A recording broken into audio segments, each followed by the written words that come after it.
7:14, let's rise for the pledge.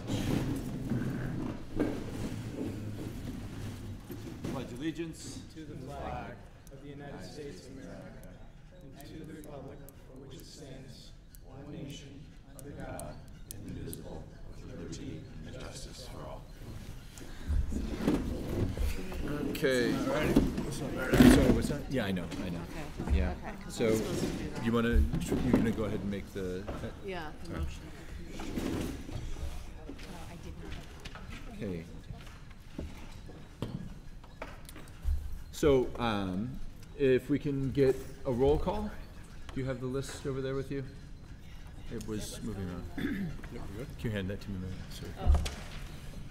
And I'll sign it. I have to sign it. Yeah, it'll come back around. Yeah, for this. You want somebody to call the roll? I did. Yeah. Yeah, I have to sign it. No, we're just trying to call the roll right now, Liz. Oh, for Liz. Okay, I'll do it. Okay, Commissioner go ahead. Cena? Commissioner Curry? Yeah. Commissioner Dodson? Yep. Commissioner Giannoni? Yes. Commissioner Halliday? Here. Commissioner Jenkins? Commissioner Kirk? Here. Commissioner Mattson? Here. Commissioner Pillsbury? Here. Commissioner Seguino? Here. Commissioner Chomsky? Commissioner Stoll? Commissioner Truman? Commissioner Woodward King? Here. Student Representative Long? Here. And Student Representative Prime.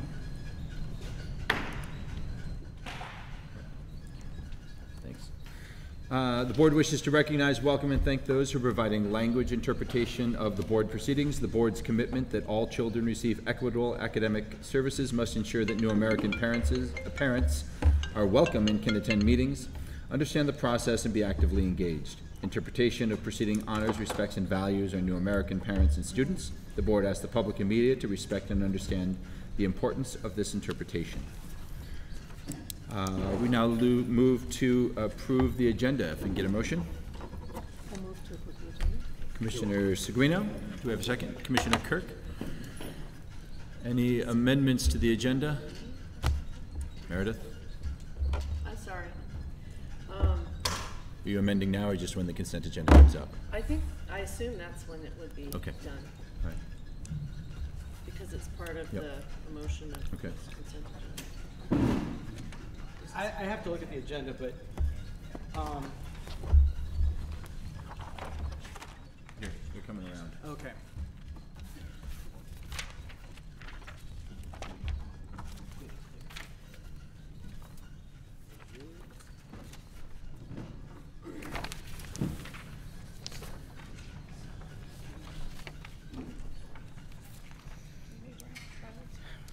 Yeah. I would like to add at the end of the board report, I think, Patrick, a motion to consider potential conflicts of interest on a board decision. I guess that would be H after the Hilding essay winners. All right, do we have a second? Commissioner Kirk? All in favor, any other amendments to the agenda? All in favor of the amended agenda, please say aye. Aye. Opposed? All right, we have an agenda. I do want to make one note. I don't see anyone here yet. We may take a little recess or kind of suspend the rules at one point. We have a number of middle school students who were award winners in the Hilding essay competition. They are having their 8th grade graduation party right now that gets over at 8 o'clock, and a number of them are going to come straight from that party here. So when they come, we told them that we would skip wherever we are on the agenda, let them do this and get back to celebrating their end of school year. So hopefully no one has any problem with that.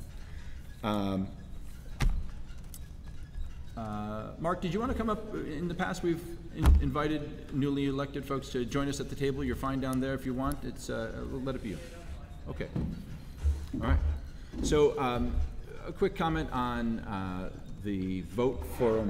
I'm sorry. I just skipped right over public comment. My fault. I'm sorry. Public comment. Can you, Charlie? Could you grab the public comment sheet?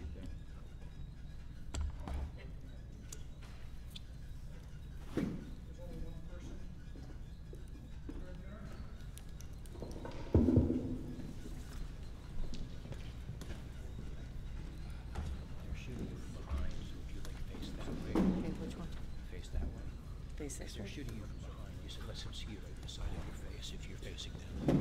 So right here, Jay? Yep. Just walk right up to it though. Okay. Close. Just do it. That's okay. You want to make you stretch. Hi. I just heard that the recount is in our favor. So I want to congratulate everybody. I'm sure we are all very pleased at the results.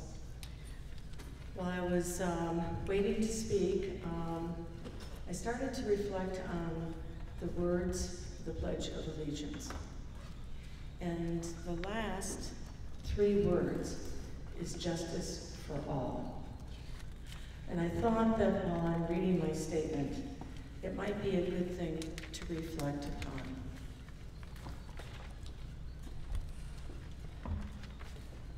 I have to pause because the agenda has changed throughout the day, so I just want to see if my assumption is correct, and I believe it is. I do not see a response to the conflict of interest inquiry on the agenda this evening.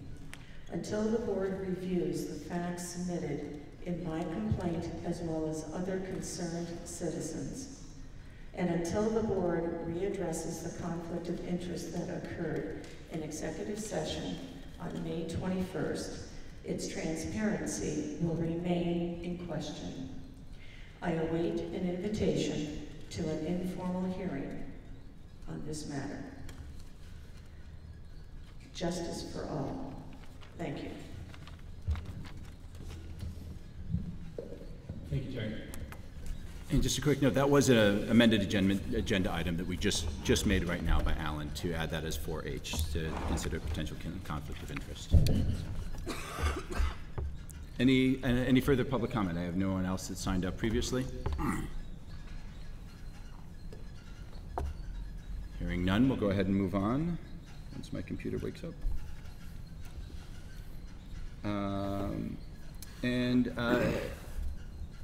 As Ms. Buhner just mentioned, that last night there was a recount for the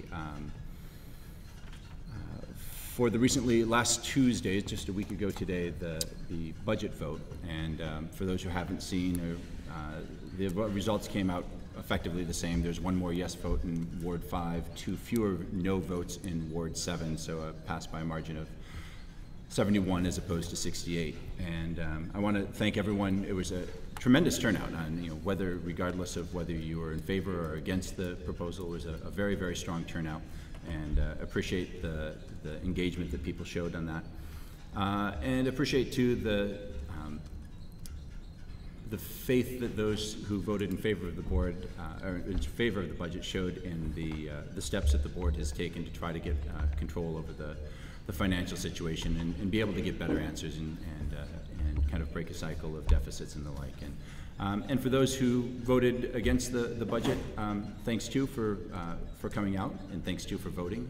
I've kind of always said, privately, not in an elected position, I'd rather someone vote against my position than not vote at all. And I think that also gives a great opportunity for the board to prove that the steps that we've taken financially are simply the first of many steps that we need to take, and that we have work. We know that we have work done left to do, and I think this gives us great opportunity to move it. Also like to welcome Mark Porter to the board. He will be sworn in at our next board meeting. Excuse me.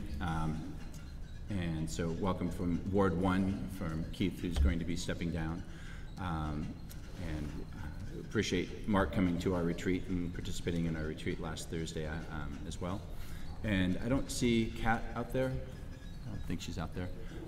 Kat Clayman from Ward 2, who will be taking over for Meredith, who's going to be leaving us and leaving the community. And, but we appreciate Kat stepping forward and taking that increased role, especially in a time when there's so much work to do in the district. The next thing we do have is we have some goodbyes that we'd like to say. Keith, did you want to start? I think you were going to make some comments Jeannie, Superintendent Collins could not be here tonight, but Commissioner Pillsbury was going to make some comments reflecting on her years of service. Superintendent Superintendent Collins is currently at a board meeting for a new supervisory district in Rutland Northeast, so she's not able to attend this meeting tonight.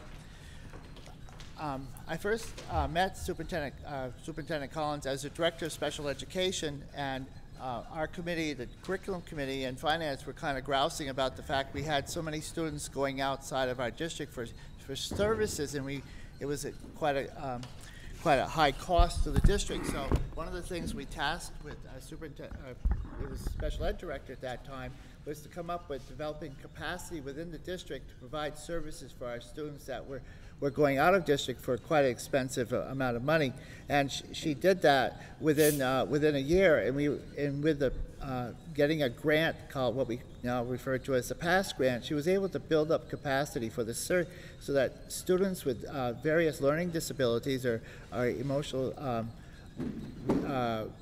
behaviors that we were unable previously to deal with, we were now able to do that. That was the beginning. I saw her bringing some significant change to the district. When she was appointed as superintendent, she was in the middle of the discussion of excellence and equity within our district and the movement towards improving the educational opportunities for all our students, particularly at two of our old North End schools. And it was through her work with the Curriculum Committee and with the full board and having community conversations, we were able to get to the point where we were deciding on what we were going to do to improve the education of students in all of our district, especially around equity and making sure that all of our students had equal opportunities. And it was through that work that she brought forward and with the board, the magnet schools. And I think that's probably one of her most proudest moments, was the effort that was put into the magnet schools. I had been on the board many years previously, and we've been trying to work at improving the education in those two schools by putting more resources and money in, and it wasn't working. And by working on social economic integration, we were able to, I think, get schools that feel like there's more success for those students, and those students are getting the opportunities that they may not have had otherwise.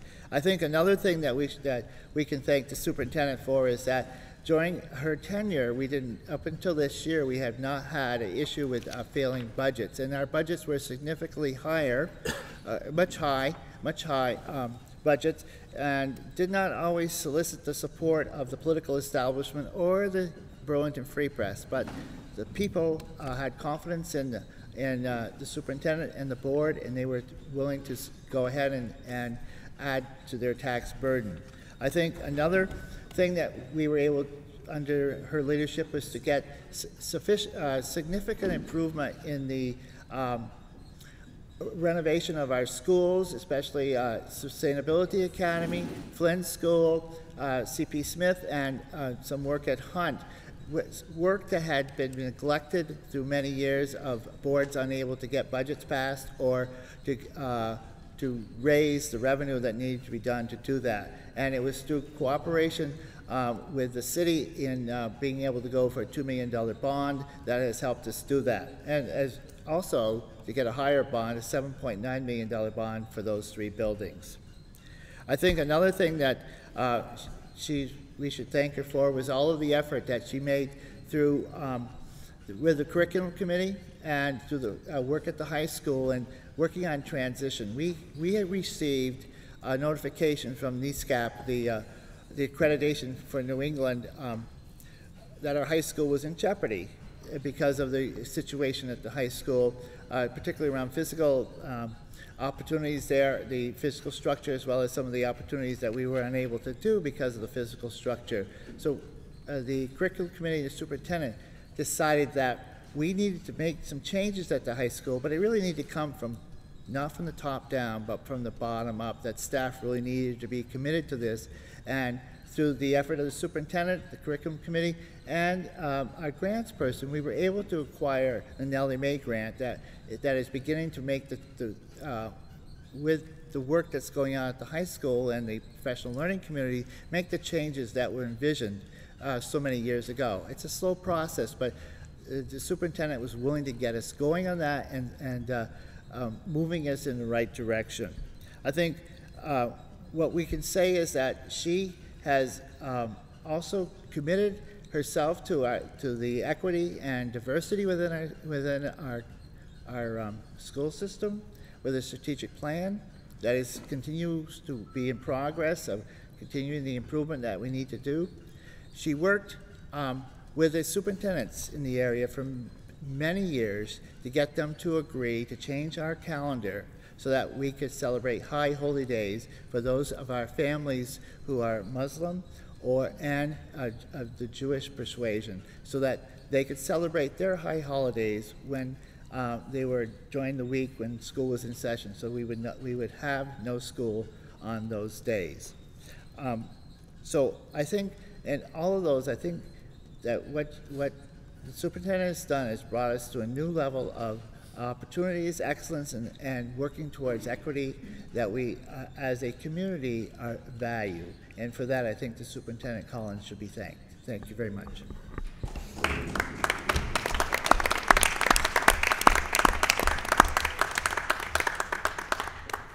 Thank you, Commissioner Pillsbury.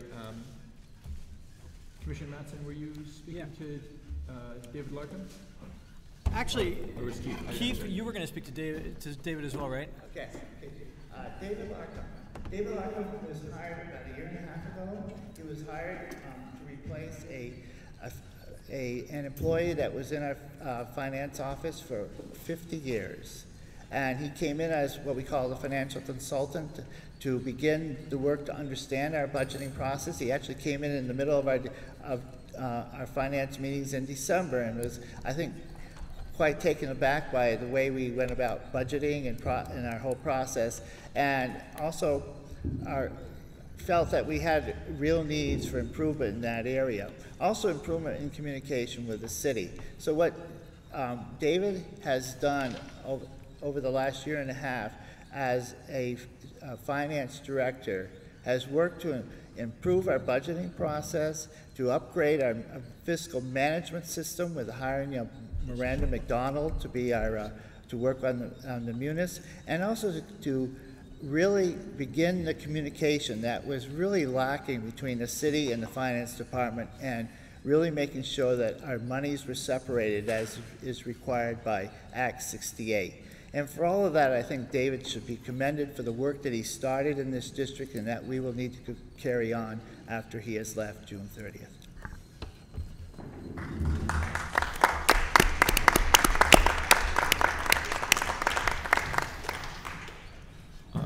Also leaving at the end of this month is going to be our grants director, Julie Cadwallader-Straub. Commissioner Madsen? Or is that another one with Keith? You're doing that too? I'm sorry, I thought... Julie came to us, I don't know how many years ago, but what she's done over the tenure that she's been with us is she's brought in $10 million of new money through grants to work to serve the needs of our students, particularly our most needy students, to increase services for those students. This is in addition to managing those grants, and in addition to managing all of the federal funds and state funds that we get because of our student population.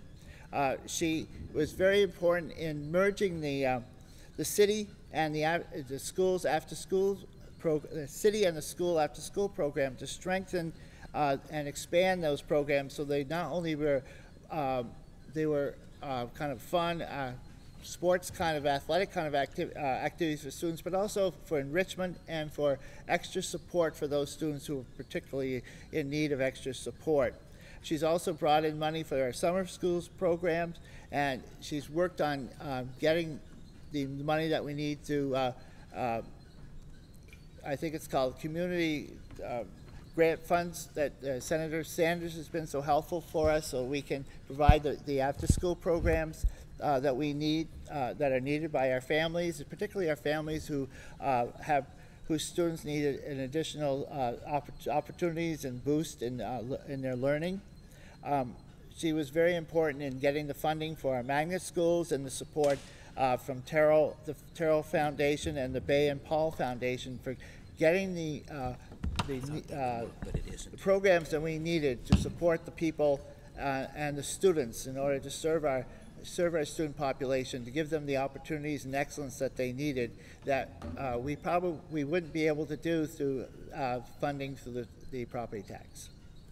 Thank you very much, Julie.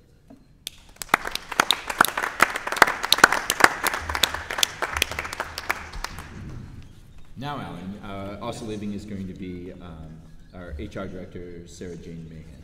Alan? Yeah, with something like finance, and I think even in especially with grants, I think there's a lot where it's very clear of what someone has achieved and done while they've been in the district. I think when you work in HR, it's a little less clear. You can go through numbers of what the district has done as far as changes in personnel and different structures that have been brought into the district, but I think that something that's Sarah Jane's history within the district spans, I think, approximately about 13 years. And, during that time, I know that, the needs have changed significantly within an HR department. You move from one paradigm to another, and I think that when we asked for, some restructuring in central office, it becomes one of those places where, unfortunately, was where a change was, where a cut was made as far as staffing goes, based on sort of the changing needs. And I think that during those 13 years, Sarah Jane had overseen, changes in both the growth in the department, a growth in the number of employees within the district, a couple new unions, and I think, through all that, the changing needs unfortunately have led to a restructuring and the position changing. And on the other hand, for 13 years, Sarah Jane has, built up a set of systems that the district is well prepared to carry forward in the future. So thank you, Sarah Jane, for 13 years of, building a department in a very changing environment in the world of personnel.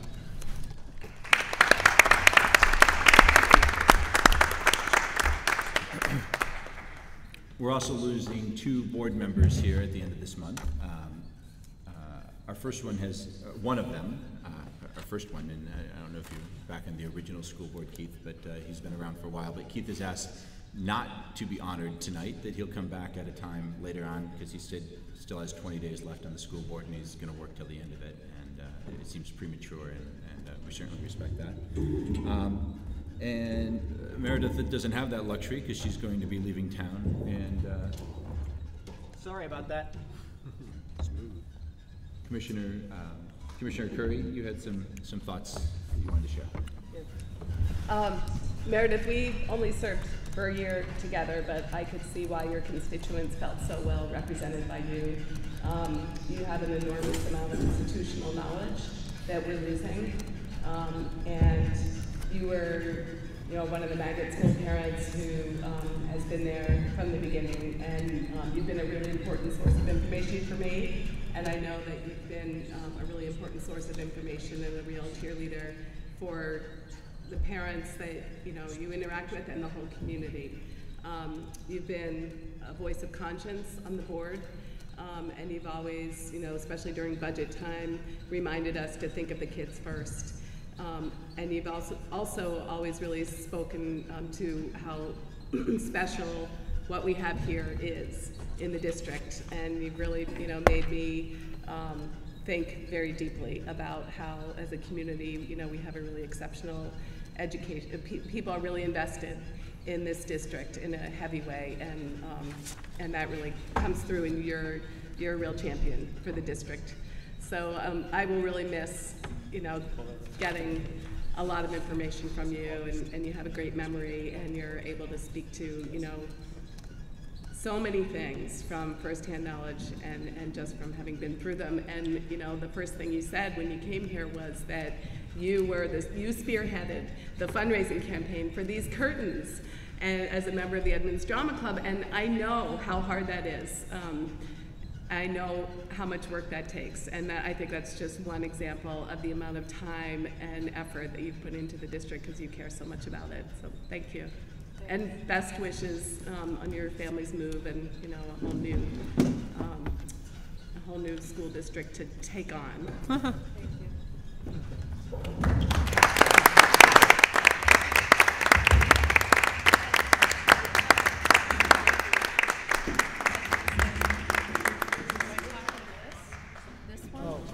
Yeah, thank you, Jeff. Is it okay to say something? Yeah, go ahead. Meredith, go ahead. Okay.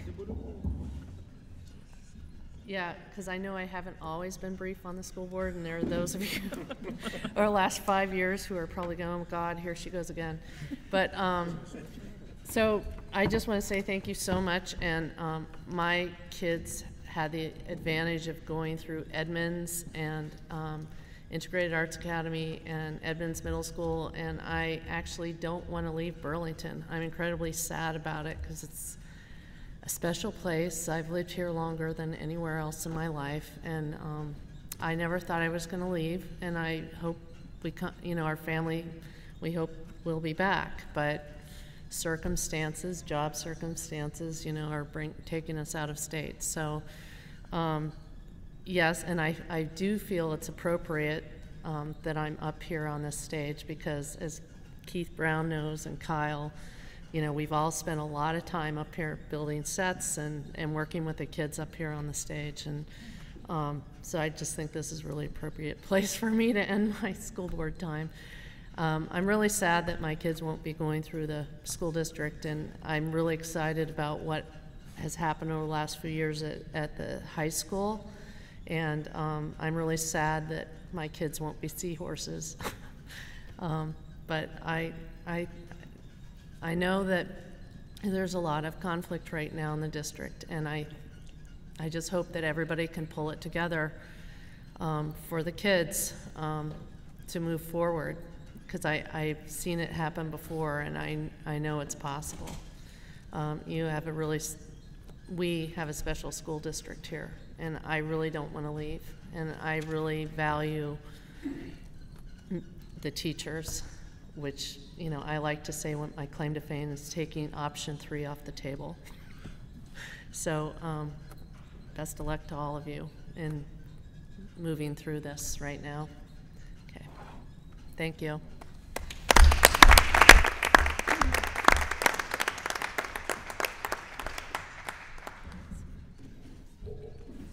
So a quick update on the interim superintendent search process. There's been a subcommittee of the board who has been meeting with some regularity to think about the process and to talk to either names that have been brought forward to us or names, people who have forwarded their own names.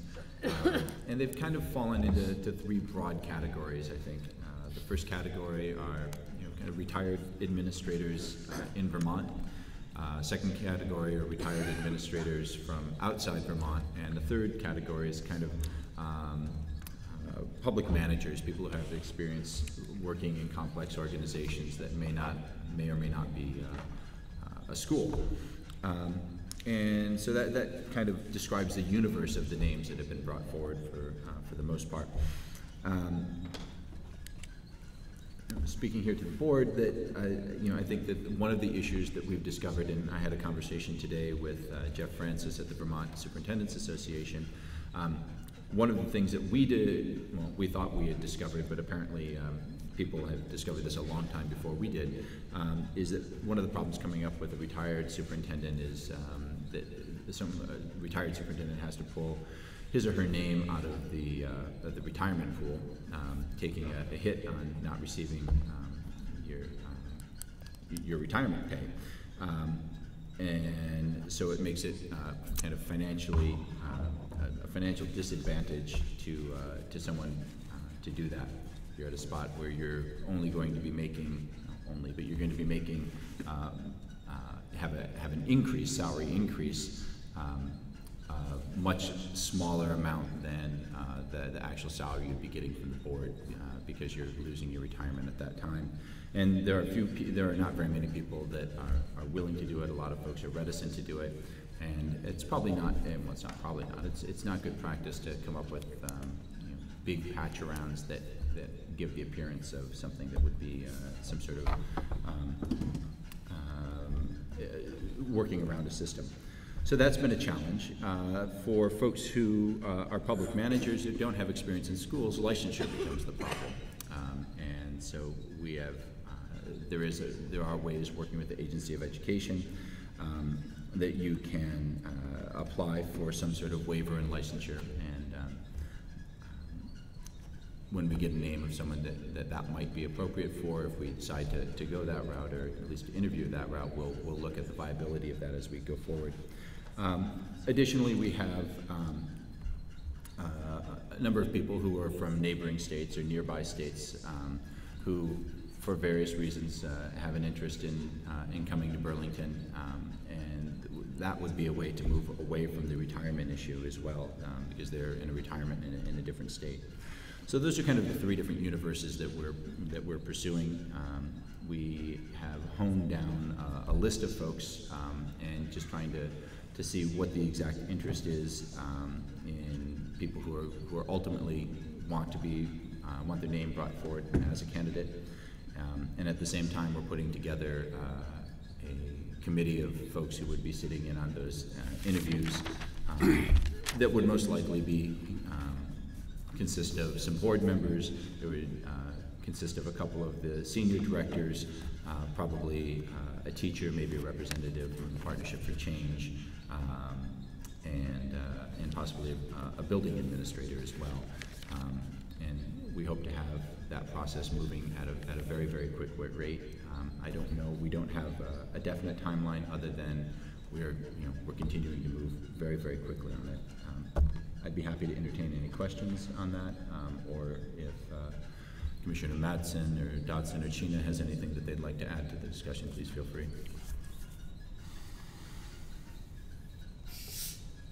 Yeah, Commissioner Seguina. Can you tell us, can you hear me? Is this working? Is it not working? When is the earliest that interviews would be held? For interviews. I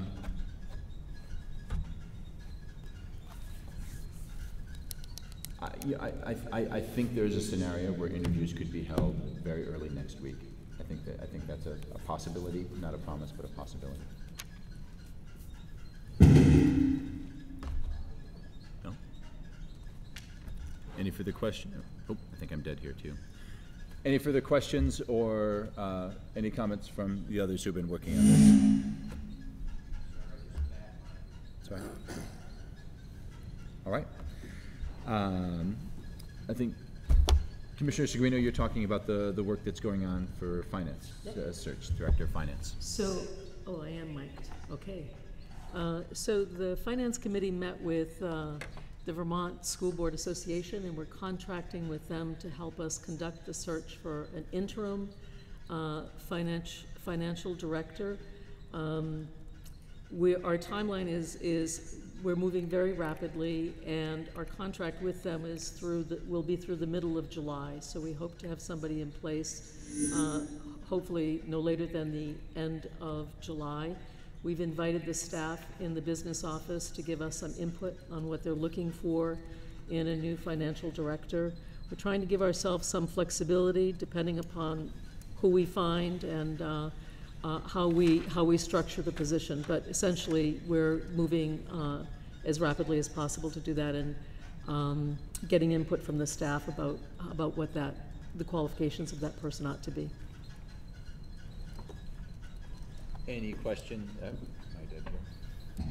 Any questions for Commissioner Seguino? Commissioner Madsen? Tomorrow night, is there anything on the agenda about an interim consultant or something else? I can't remember. Yes. Was that part of it? So we also, I'll speak to that. Yeah.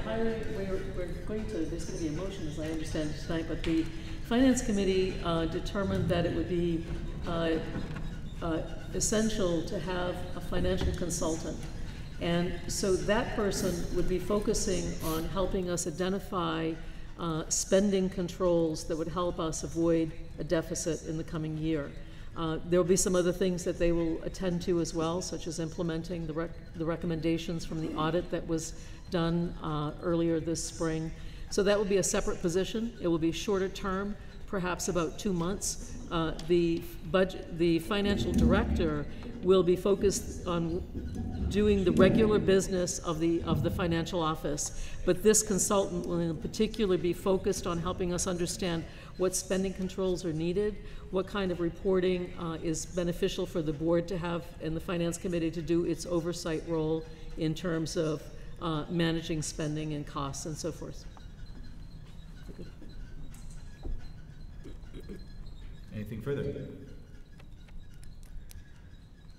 Just an announcement that BHS graduation is going to be this Friday, the 13th of June at 10 a.m. in the BHS gymnasium. Board members are certainly invited to attend. Fortunately, that's my last morning in school and not a good time for me to walk out on my own students. Board members are entitled and invited, and we would love to have as many folks from the board and the community honor the good work of the BHS students. Last Thursday night, we had a board retreat that was held at Rock Point School.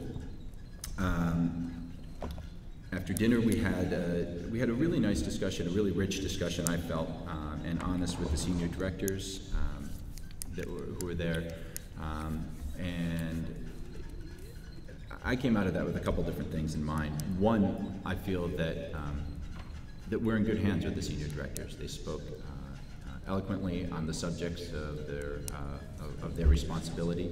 They had many really high quality ideas. They engaged honestly with the board and really gave us pause for many things to think about moving forward. As they identified the primary challenges and the primary opportunities in the district.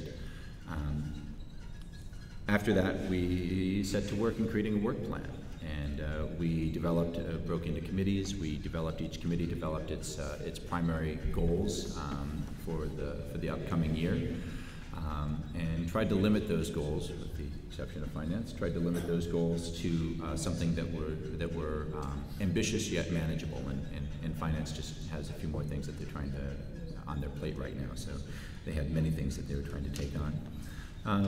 And that really took up the majority of the evening's discussion and the direction that we wanted to go in working with that. And we're also in the process of creating larger goals, not for the committees, but for the board as well, and a board work plan as opposed to a committee work plan, and figuring out a way that the goals of the individual committees are related to each other. Open up a chance to see to the rest of the board to see if there's anything that folks wanted to add from last Thursday's retreat. Commissioner Shumsky. Yeah, I just want to thank the two new school commissioners for joining us, and I really appreciate them showing up so that when they join the board, they'll be ready to work with the rest of the board, and I'm excited for the coming year with all my colleagues. Commissioner Matzek. I think one other thing that I felt like came out, and I kind of am mostly reminding the board that we talked about this, which is that we probably have a need for some more time together. Especially as our board is extremely young and will continue to be young and so forth. I think we were talking also about, trying to draw in a few more people to come and speak with us further. I think that, in this time when we, a lot of directors or building administrators, as we go through the transition and in an interim superintendent are working a lot on, in a place where they don't have a direct manager. It's great to have them come in and for the board to hear from the team that we have and understand and empower them to be able to, keep working with the district, because I think we have, I think as you mentioned, I think that there's a lot of strong folks, and it's at this point very important for both sides to understand where we're coming from, as well as the board to continue to work together and build the board vision and work plans as well. Thank you, Commissioner. Commissioner Dotson. Hello. I don't think that Commissioner Chair Halliday mentioned this, but I think it's worth mentioning that one of the conversations that came up at the retreat, I think recurs, is at the beginning of this session when the new board members were coming on, we had a nice training from a representative of the Vermont the School Boards Association around the issue of policy governance and the rightful role of boards and administration. And as everyone knows, the district's in a period of flux right now. And as a result, the board is doing what's necessary. Nature abhors a vacuum. And therefore, the board is doing the things necessary to run the district. But I think it's worth letting the public know in the way of transparency that we have a very rich internal dialogue about what is optimal and thinking about working towards a place where there are clear distinctions between role of board and role of the paid professionals. Thank you. Commissioner Chino.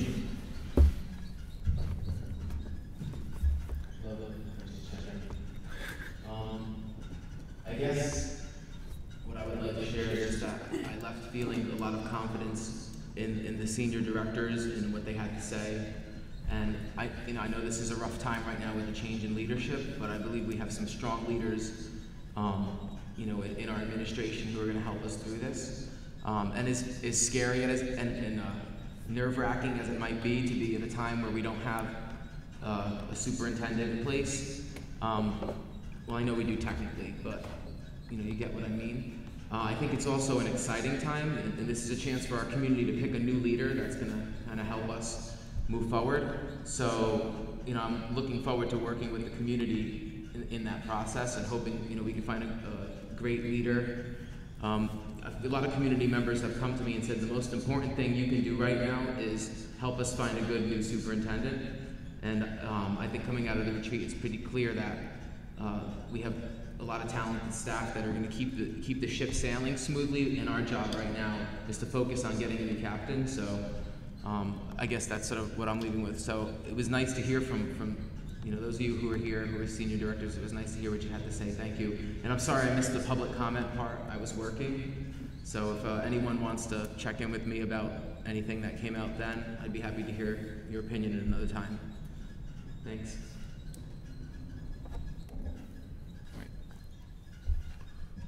Seeing no further comment.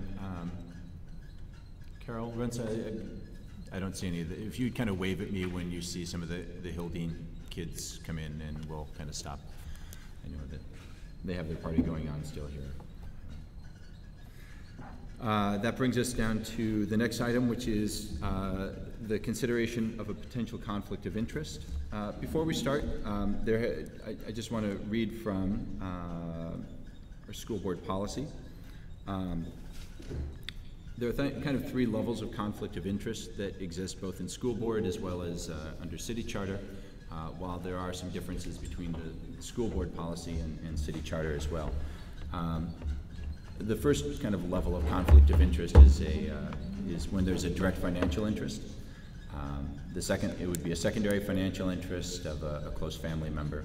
And the third is really a discretionary interest when there's when a board member feels that that he or she is unable to act out their duty in a fair and unbiased way.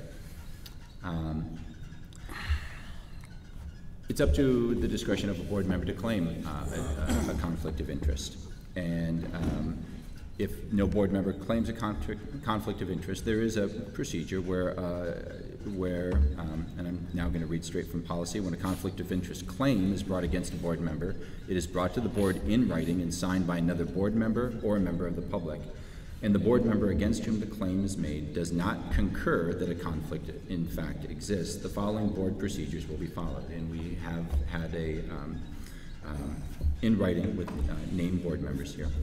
Upon a majority vote of the remaining board members, or upon the order of the chair, the board will hold an informal hearing on the conflict of interest claim, giving both the board members and the person bringing the claim an opportunity to be heard.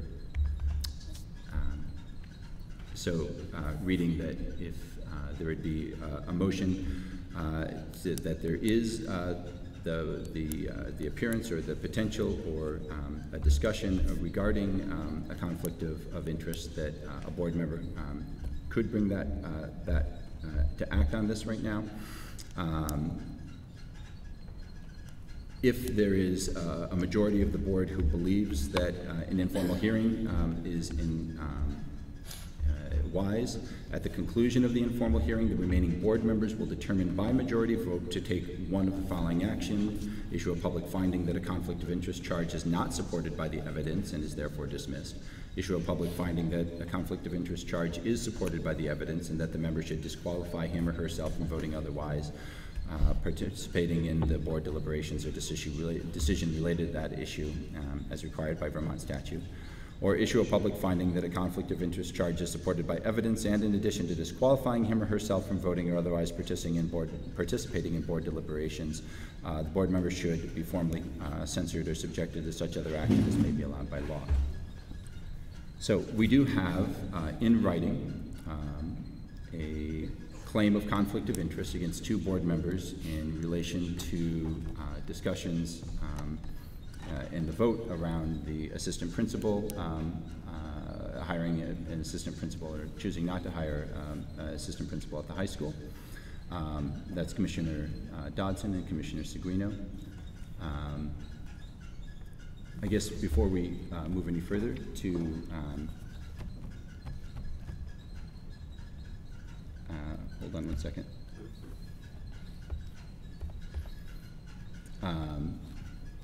I just want to make sure that the process is clear to people and answer kind of process questions about how this would go. Commissioner Gina, you look perplexed. I'm kind of confused by what's going on. So somebody is claiming that two commissioners have a conflict of interest, so they shouldn't have voted on that decision? Is that? That's correct. So how does this work? Like, do we hear that, what that is? Or? So the hearing would not be right now. We wouldn't have the hearing right now. We would vote as to whether or not, if a motion is made, we would vote as to whether or not to have that hearing at a later date, where both the person making the claim and the board members against whom the claim is being made would have a chance to state their case. I think that's the part where I'm confused. So, someone has to make a motion to have a hearing? We need to make a motion to have a vote as to whether or not, we need to take a vote. We need to make a motion I guess we need a motion. Is this Robert's Rules of Order stuff? It's actually a slightly clunkily written policy. Okay. Although it's one that's borrowed straight from the Vermont School Board Association. But it says, I'll read again. Upon a majority vote, the following board procedures will be followed. Upon a majority vote of the remaining board members, or upon the order of the chair, the board will hold an informal hearing on the conflict of interest claim, giving both the board members and the person bringing the claim an opportunity to be heard. And Commissioner King. the two people against, I don't want to say charges or whatever The claim of conflict claim, of interest. Would they vote in the vote? They would not vote in the vote. Okay. No. Okay. Commissioner Dodson. Just curious, does the memo and the writing give guidance to the commissioners who will vote what grounds they should be using to consider without any further information about what they're actually considering? What counsel do they use to decide whether this is something? Yeah, what counsel would a commissioner who hears this use to decide whether or not it is indeed warranted to go to this hearing if all they know is that this conflict of interest claim has been made? How do they decide what to decide?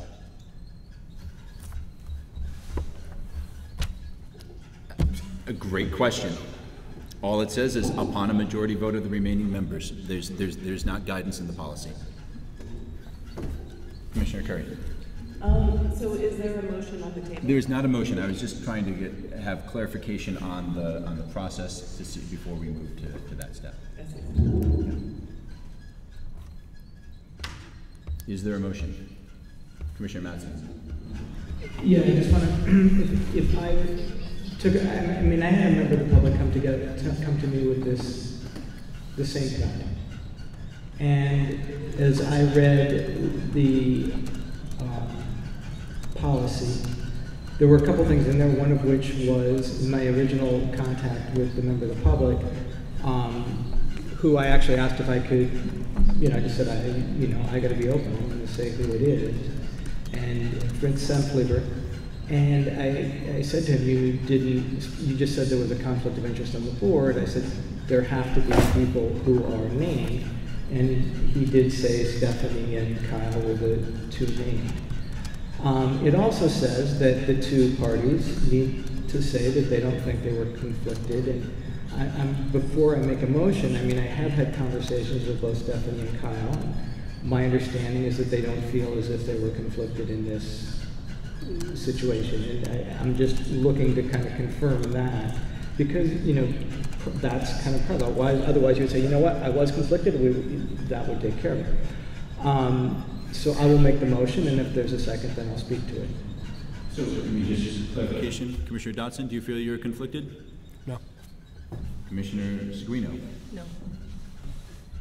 Okay, then, I would move that the board take on an informal hearing to respond to the claim of conflict of interest in the case of our non-acceptance of the recommendation to hire Nick Molander. The two board members who were indicated to have conflicts of interest are Stephanie Seguino and Kyle Dodson.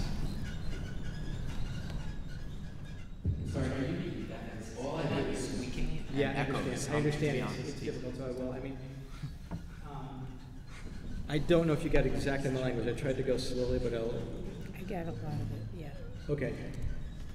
I would move for the board to hold an informal hearing to respond to the claim of conflict of interest in the case of the board's non-acceptance of the recommendation to hire Nick Molander as assistant principal. The two board members who are indicated to possibly have a conflict of interest are Stephanie Seguino and Kyle Dodson. Do we have a second? Commissioner Pillsbury, would you like to speak to the motion, Commissioner Matson? Yeah, I will. Yeah, the first thing I want to say is I'm not, by making this motion, in any way passing judgment on my final vote on what would come up at an informal hearing. I do think that right now, there is a certain amount of anxiety within the district about transparency. And I do think that if someone is going to say that there was that they perceive a conflict of interest, I would like, on a transparency front, if the board looks to go that direction, to have them come forward and make their statement for the board to hear as well, so we can understand what the concerns are in the community. And also, I would want it such that we can hear as well about this. And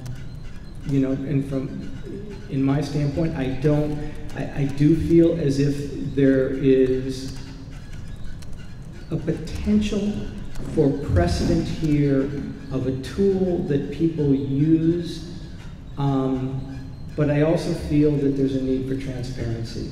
And in my mind, it's this transparency point that comes down in making the motion.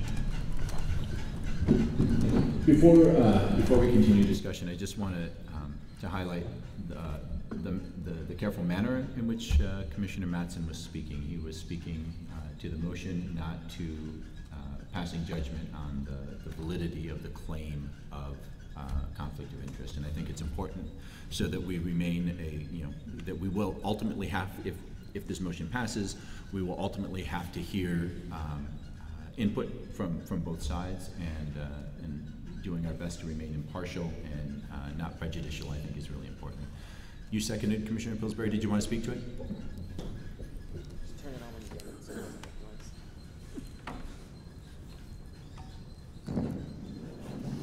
noise. I second it because I feel that we need to give people a hearing.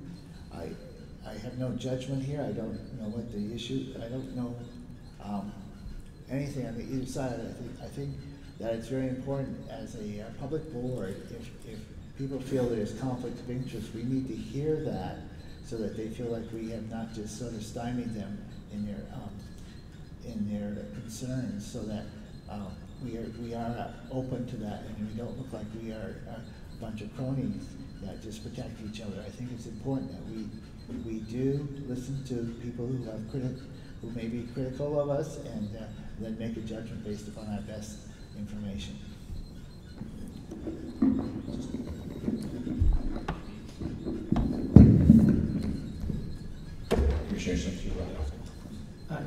Just a more general question, Patrick, is since the vote we're talking about, I wonder how much it factors in that it was a unanimous vote. When I think about 2 commissioners being called into question for a conflict of interest, and then I look at I believe that night it was 12 of us who were left, so it was 12-0. So when I think, okay, so not getting into the merits of the discussion, but if we remove those 2, it was 10-0.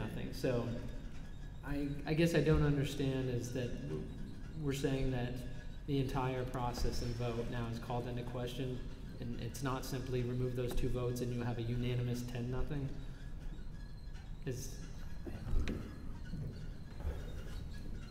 I can only speak right now to the complaint that was brought, and this is the procedure that the complaint brings. Okay, thanks. Next, Commissioner Giannoni. Could someone, so the motion contains the words informal hearing. What's an informal hearing?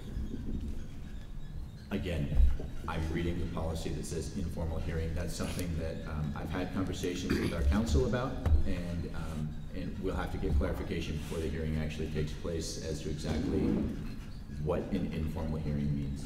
It's a great question that if we go there, we'll get immediate clarification. Commissioner Curry.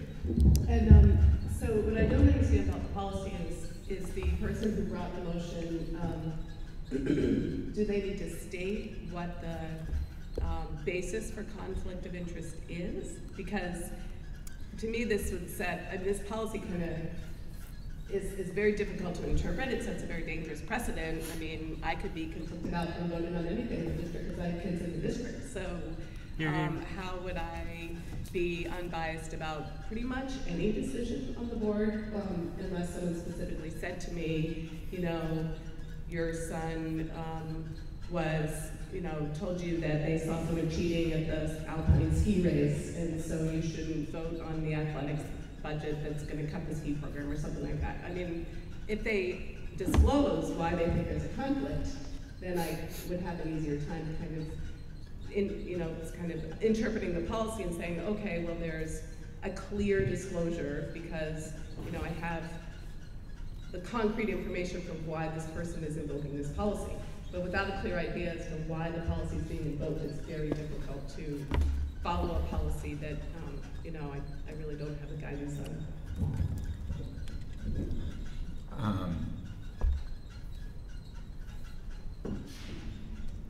All I can speak to is that what was brought to me was that the two, Stephanie and Kyle, I think unfortunately, I'm not able to pull my internet up, so I can't pull my policy up right now, Patrick. But it's the point about, if someone could just read it, it's like the last point of conflict in that particular policy. And, to be honest, I did not see a specific reason, Liz, that was given for that. I think the policy is the last one, you're referring to point 7 under the policy. It says a board member will do nothing intended to leave the impression that his or her position on any issue can be influenced by anything other than a fair presentation of all sides of the question. That was the point that was indicated to be in conflict, although nothing was directly said. That's correct. Did you want to say more? Well, I guess I'd just like to say that I would not support the motion because, you know, having participated in the process, you know, what I experienced was that there was a lot of information presented from at least 4 or 5 administrators, as well as, you know, you had 14 people. Sorry. So I would just want to say that I participated in the process and that, you know, what I experienced was a fair presentation and that there were people who did recuse themselves. And I wouldn't support the motion because I don't think that it invokes this, I don't think this policy could be invoked without a clear indication of why someone thinks number 7 was violated. And I don't know how anybody would know number 7 was violated except other board members who participated in the process. Yep, Commissioner Dotson. And this is a point of order, I guess, Commissioner Halliday, as someone who can't participate in the vote, am I in a position to share something that might shed light on what might be happening in this claim? That isn't strictly process. Yeah, no, that's a process question. You cannot vote. It does not.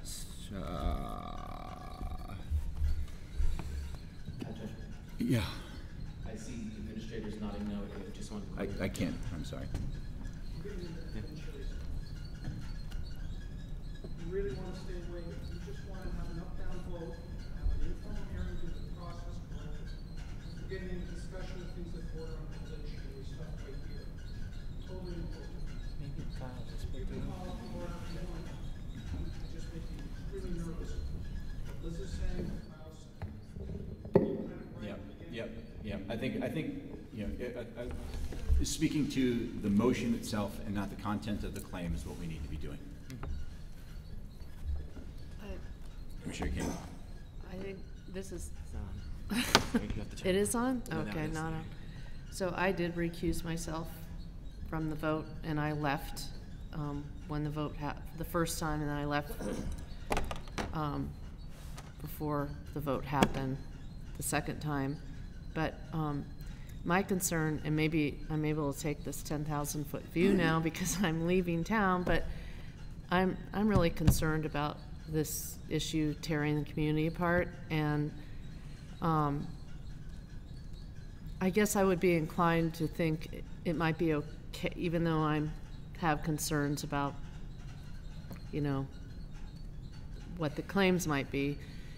I wonder if this would be a way to move forward because you just get it all out there in the open.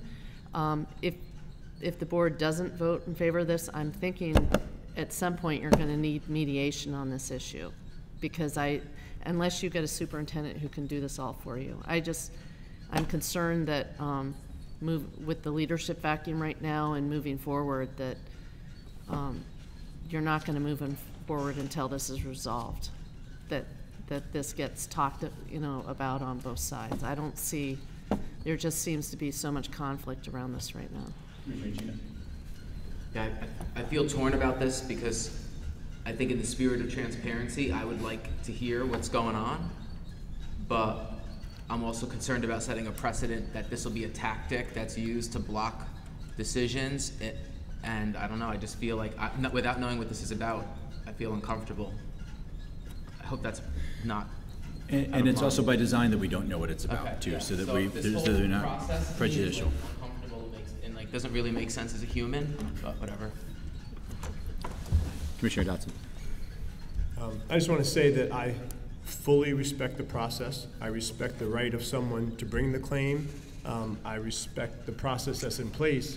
I do think interesting questions have been raised, and you know, I'd like to think my record stands for itself as someone who works hard to be objective, and you know, it may be the way we go, but I really can't see any other outcome than if we vote to go to informal hearing, that's the precedent. We have to go to informal hearing for everything, because the next person who asks for it, and we don't know what we're voting for, and you say no, I'd be like, well, you gave the other person a hearing, and you didn't know anything there, so why didn't you give a hearing? We just have to be, everyone gets a hearing, because you don't know anything, and there's really no grounds to decide a hearing ever based on what's there. So as a body, and the precedent for what happens in this community, we just say, out of transparency, we always give a hearing, and I'm comfortable with that, but I just think we need to be really careful and understand what we're doing, and create some consistency for the sake of the fact that someone in 2030 will be making decisions that have nothing to do with this, but it'll be connected to whether or not, when something like this comes up, we grant a hearing. I just have a question. Yeah, go ahead. Why does this policy exist, though? I mean, there must be times when it's necessary, and it's hard because we don't know, A conflict of interest policy, very briefly, this is slightly different than the city conflict of interest policy, where my understanding of city charter is that there's not this ability for the council to kind of have a check on an individual member who says, I'm not conflicted. But the school board policy does have that runaround for to make that hearing, or for a member of the public in that same situation. Again, I'm not an expert on city policy. That is my understanding of a difference between how the city charter in school board policy is written. And I can only assume that the reason that we have this this runaround is there must be times in the past where there have been school board members somewhere in the state of Vermont who haven't recused themselves in a situation where it was patently obvious that they should have recused themselves. That's my conjecture. Commissioner Sumschi.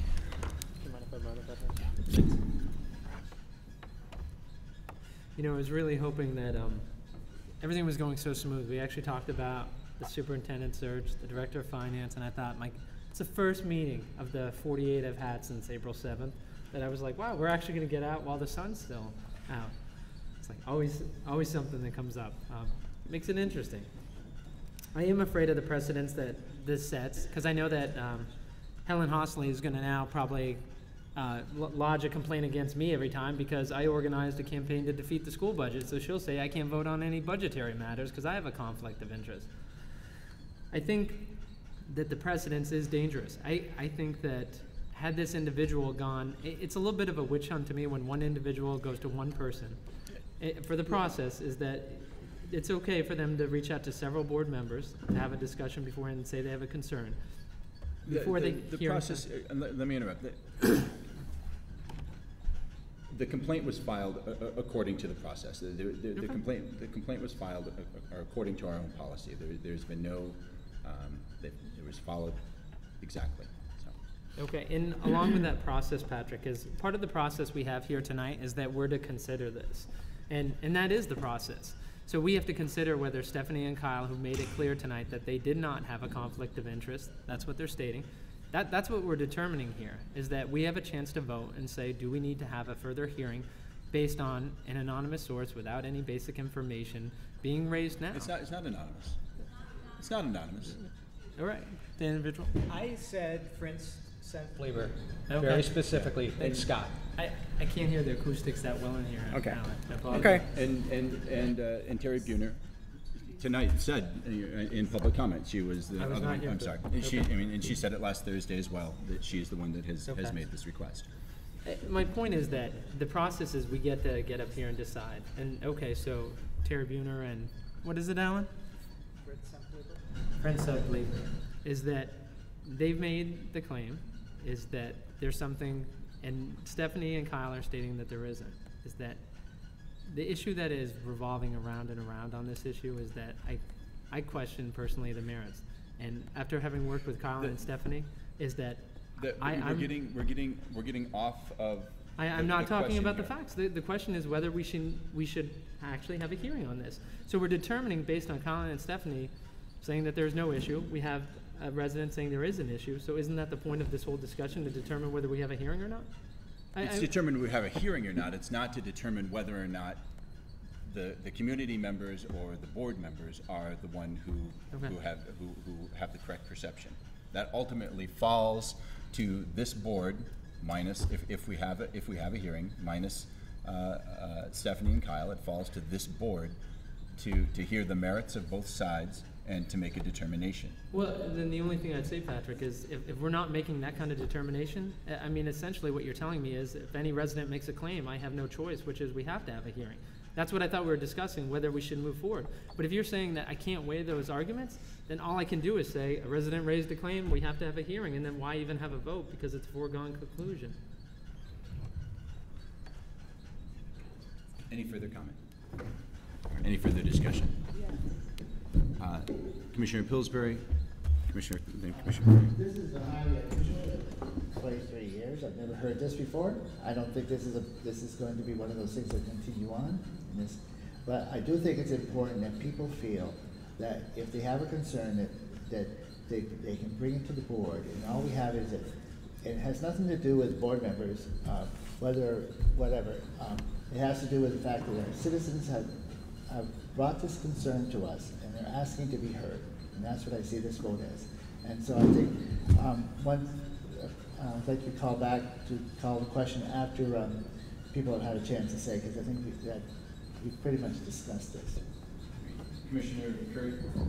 I think what's most difficult for me about this particular motion is that this whole set of circumstances has been clouded by this notion that there is transparency around a personnel matter. And this expectation of transparency feels like people feel entitled to confidential information. This was a personnel matter. This was a hiring. Right now, we're talking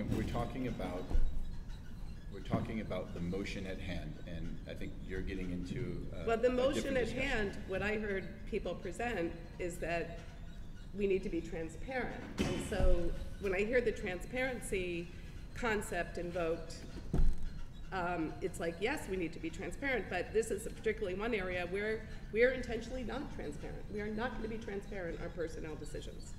So I'm having a little trouble. And I think that this motion is not about,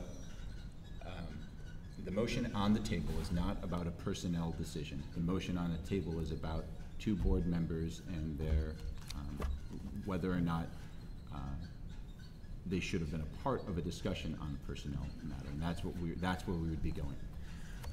Commissioner Dotson. I want to go on record that I am absolutely affirming Commissioner Pillsbury. I think that there needs to be an opportunity. I think that as a body we need to consider process, and all I'm saying is that the way the rules are written suggests that there's something for the board to consider. Conversely, Commissioner Pillsbury is saying that when a person from the public comes forward, we owe them transparency to have the process. So let's not act as if there's some deliberation. Let's just say people make a claim and we have a hearing. And in this one, I'm comfortable with that. But to put board members in the position that they have to vote on something, usually you have information when you make a vote. And this process doesn't allow for that. It really puts board members in a difficult situation. Only thing people have is the precedent of our civil and criminal system where you have to build a case and have substance to bring it to hearing. We don't have that here. So let's just say that we all want transparency. We respect the public. I'm saying, yes, I do that. Put that on the record, please, in writing. I'm saying I affirm that, corroborate that, want that to happen. So let's just say so that for the future, when anyone has this conflict of interest, what might happen again, they know they get a hearing too. People always get a hearing. And let's have a hearing. Hearing no more discussion. Are we still live? Okay. Could we please reread the motion to make sure that we have it clear? Can you read it? Yeah. You have it.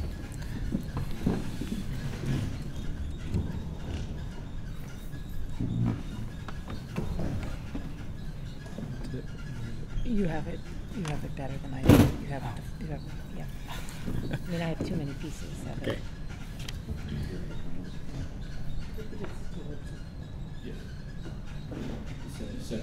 Commissioner Serena, go ahead quickly. Not quickly. I'm sorry. That's okay. I feel like I'm talking to my child. That's okay. This works. I wanted to say that luckily I can abstain, so I can just don't have to weigh in one way or the other, but I think that, we live in a small community, and we have histories here. So we bring a rich experience to working on the board. But, perhaps this is an opportunity to clarify what we mean by conflict of interest, and the board could use this as a criteria for any future decisions. I think that, I think both Kyle and I have said that we don't believe we have a conflict of interest, but perhaps it would be a useful opportunity to just explain what those criteria are, to parse those a bit, and then use this as the way forward. I think I repeated myself twice, but there you go. Commissioner Madsen. Yeah. I move that the board have an informal hearing to respond to the claim of a conflict of interest in the action taken by the board to not accept the recommendation to hire Nick Molander as assistant principal at Burlington High School.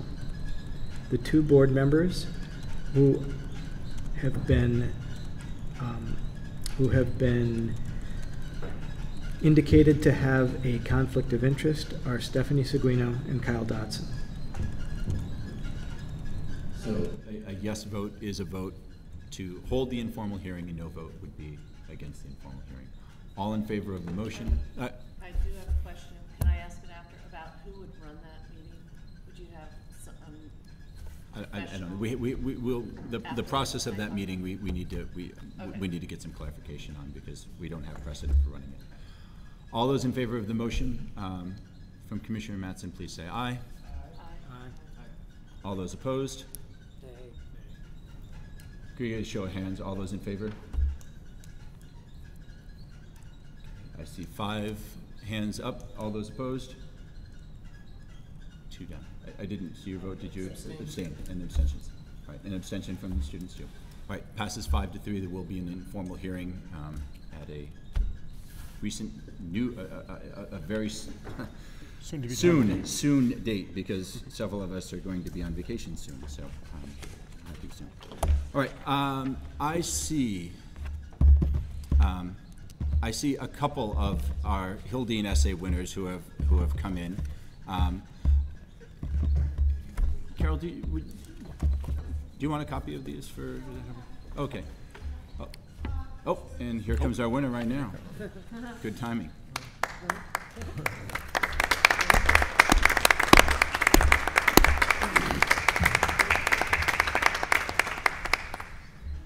Okay, so we have 3, actually 2 honorable mentions here. And Cara Davis was our 2nd place winner this year for the Hildene. Those of you, hopefully, I don't know, does everyone know? Patrick, would it be good? Yeah, give a real quick summary of what the Hildene essay contest is. So Kyle probably could do this, because his son got 1st place last year. Isaac got 1st place in the state last year. But the Hildene is the home of Robert Todd Lincoln, the son of Abraham Lincoln, who bought an estate in Manchester, Vermont. And each year they have an 8th grade competition for kids all over the state. We compete with homeschoolers, private schools, public schools. This year there were 150. We have more students every year that compete. And this year we had a record number. The calls just kept coming in that our kids won. Edmonds, Zoe Moskowitz won 1st place in the state. Cara Davis, who's not going to be here tonight. There's a big night for all the 8th graders, so I'm sorry a lot of them. But these guys, I really love that they were here. I'm very appreciative of them. And I would support having Caroline Saba read hers and Theo too, if you have the time. But Zoe's here, and I'll just leave the rest up to you as to what you want to do. Okay, thank you. Caroline, would you like to come up and read? Come on up on the stage so we can catch you on the Channel 17 too. Just up here.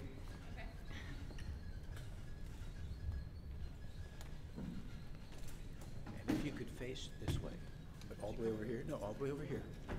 Oh, never mind. No, going up is even better. Well, she's coming up. We have Theo and Caroline who are honorable mention. Ruby Smith and Catherine Turnbull were also honorable mention as well, and there are several others who submitted essays as well. I'm Caroline Saba, and I wrote about Governor Peter Shumlin. Presiding over a house divided and understanding that such a crisis cannot endure if our states were to remain united, our 16th president came into office at the most precarious of times in our nation's history. Our country's tenets of life, liberty, and the pursuit of happiness were tested on the most intimate of levels. Do our highest held ideals of equality and freedom truly apply to all? Lincoln's wisdom, political will, and ability to place the country's needs above all else saved our nation from destroying itself. The political life of Governor Peter Shumlin has been marked by his unflappable will to ensure that the fundamental rights of equality do apply to all. In 2002, with a slim Democratic majority in the Senate, then State Senator Shumlin led the fight to pass a civil union law.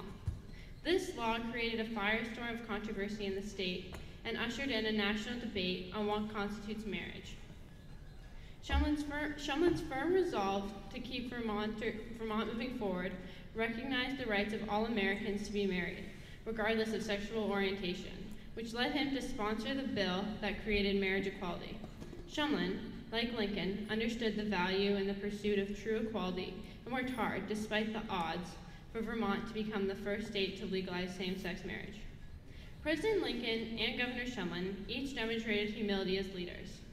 Lincoln enlisted the brightest political minds, ignoring labels of political friend or harsh rival, to form the best possible team to face the realities of war. Shumlin borrowed that lesson from Lincoln's playbook, asking many of his political foes to join his cabinet, seizing on their strengths for the best interests of Vermont, and surrounding himself with people unafraid to challenge him. Both men put civic duty before personal egos. Lincoln said, "My greatest concern is not whether you have failed, but whether you are content with your failure." Lincoln encountered a steady stream of failures before reaching elective office. Success peppered with defeat and a crisis that tested his resolve for the greater good have marked Peter Shumlin's political life. Despite losing an election for a lieutenant governor, Shumlin did not disappear from the political scene, but instead worked to build a stronger constituency, one that would carry him to victory 2 years later in the Senate. Although Lincoln and Shumlin experienced setbacks throughout their lives, they each remained true to their goals of a just equality. Accolades bestowed upon our leaders are meaningless unless they inspire us to become better citizens ourselves. I have been inspired by President Lincoln and Governor Shumlin, who taught me by example that being a strong citizen means persevering through tough situations for the good of the community. Lincoln once expressed, "I have an irrepressible desire to live till I can be assured that the world is a little bit better for my having lived in it." These words guide me in my belief that everyone can make a difference to help a greater cause.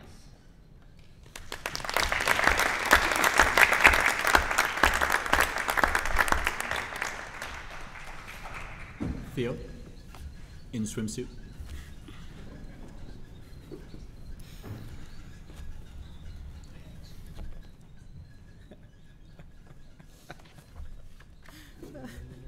What's up? Yeah.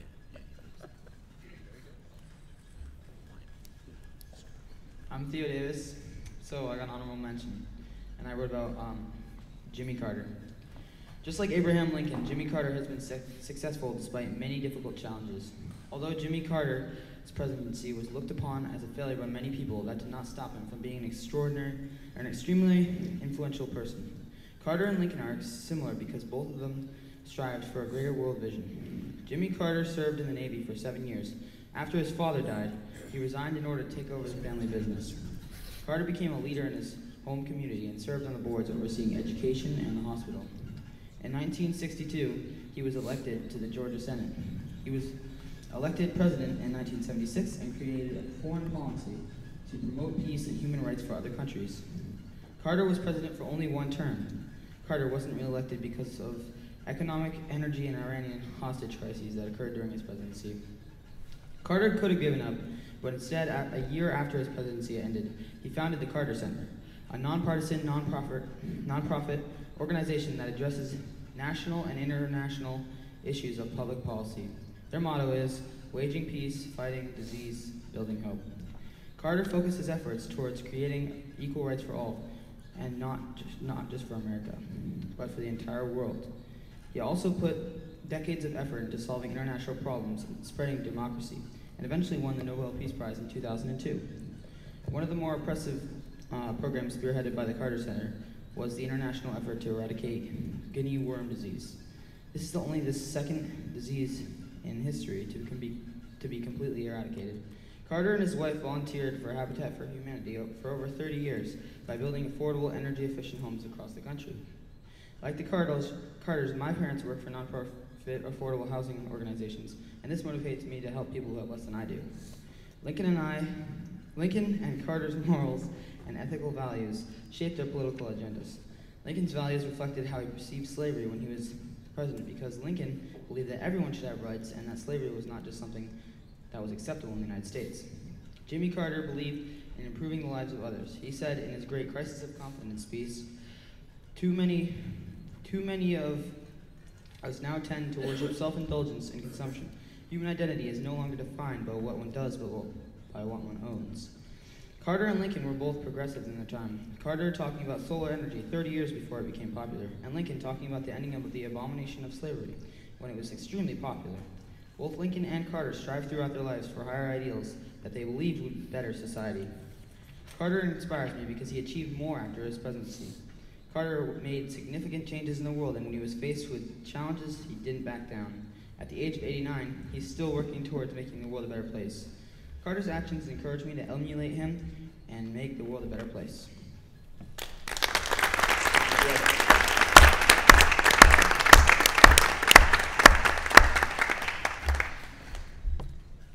Zoe Moskowitz, first place winner.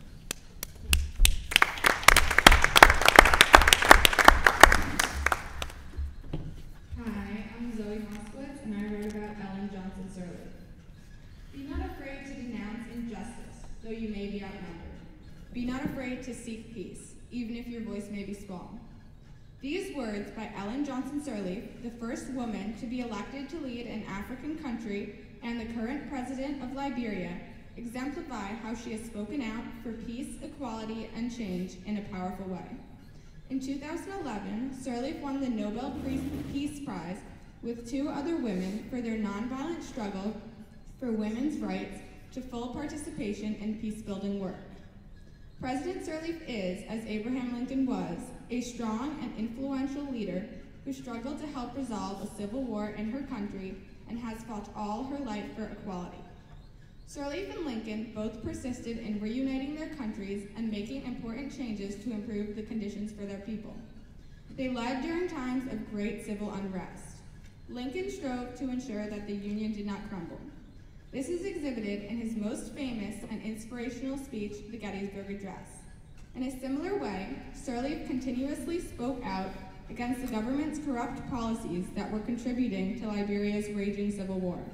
She helped her country heal in the aftermath of the Civil War, as well as continuing to improve the conditions of her country by bringing in financial resources and establishing strong international relationships.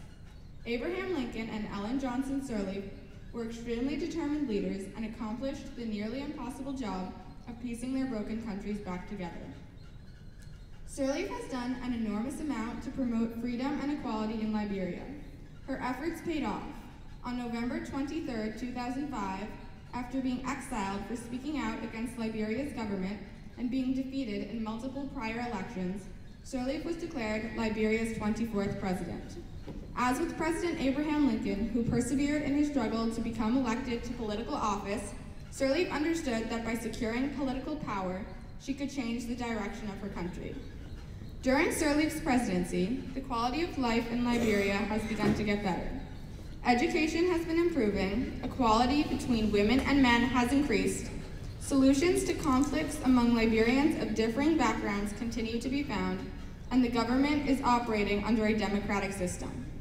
As president, Sirleaf also established a Truth and Reconciliation Commission to promote national security, peace, and unity. Ellen Johnson Sirleaf and Abraham Lincoln inspire me because of their shared commitment to their countries and because they had the courage to make unpopular political decisions they knew their countries needed. Lincoln wanted to save his country from dismemberment and ruin, and Sirleaf wanted to create peace and hope in Liberia. Finally, Lincoln and Sirleaf fearlessly questioned long-standing inequity. While Abraham Lincoln defended equality among blacks and whites in America, Sirleaf fought for equality among women and men in Liberia. They worked tirelessly to promote equal rights in their countries.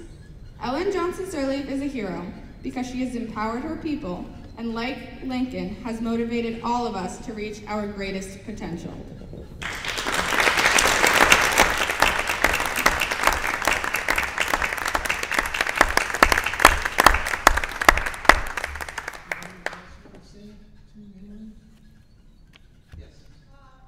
You want to come up here with the other two, or why don't we get a shot of all of you together? Let's have the chair of the school board come over and shake their hand.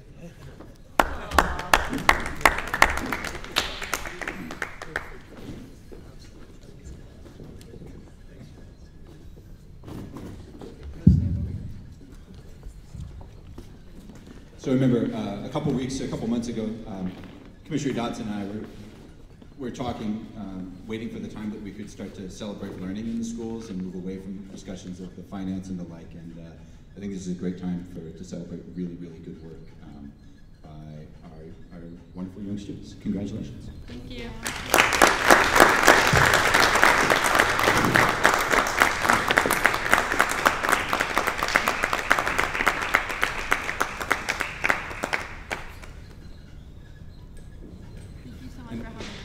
And congratulations to those who couldn't make it here tonight. I know you guys had a busy night, so. Oh, that's right. The honorable mentions were $200 and $1,000 for the first prize winner, $750 for the second prize winner. And out of the total number of honorable mentions and the state, how many were from Burlington? 6 out of. Well, for everything. Out of all the awards. There were 6 out of 10. 150 submitted and only, what would you say, 10? There was 10 given. There were 10 We got 6. awards. So 100 out of 150 submissions, 10 awards, 6 of them were from Edmonds Middle School.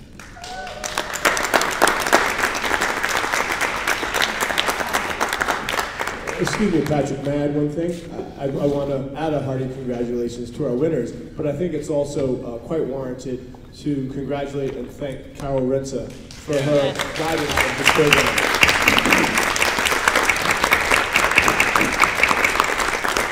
It might be overstatement to say that Edmonds dominates, but we certainly are quite competitive as it relates to this competition. And it is a blind, so the names get submitted blindly. The judges do not know that they're Edmonds or Browns River or anything. They just know it's an essay. So this is really quite an honor. Congratulations. Thank you. Yeah, in a couple of years, Ronnie. And in keeping, as we're moving on with our agenda, in keeping with this idea of celebrations of learning, Brian, I'm going to turn it over to you for the Partnership for Change report. I'm not going to say much. We have a video here tonight about the work of Molly Heath, and I think I'm going to let the video speak for itself, and then if we have some time, maybe you can answer some questions. So,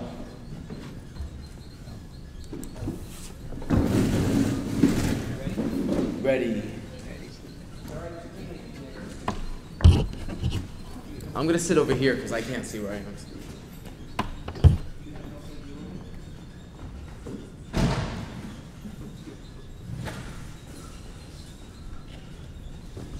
More towards the audience. And the team.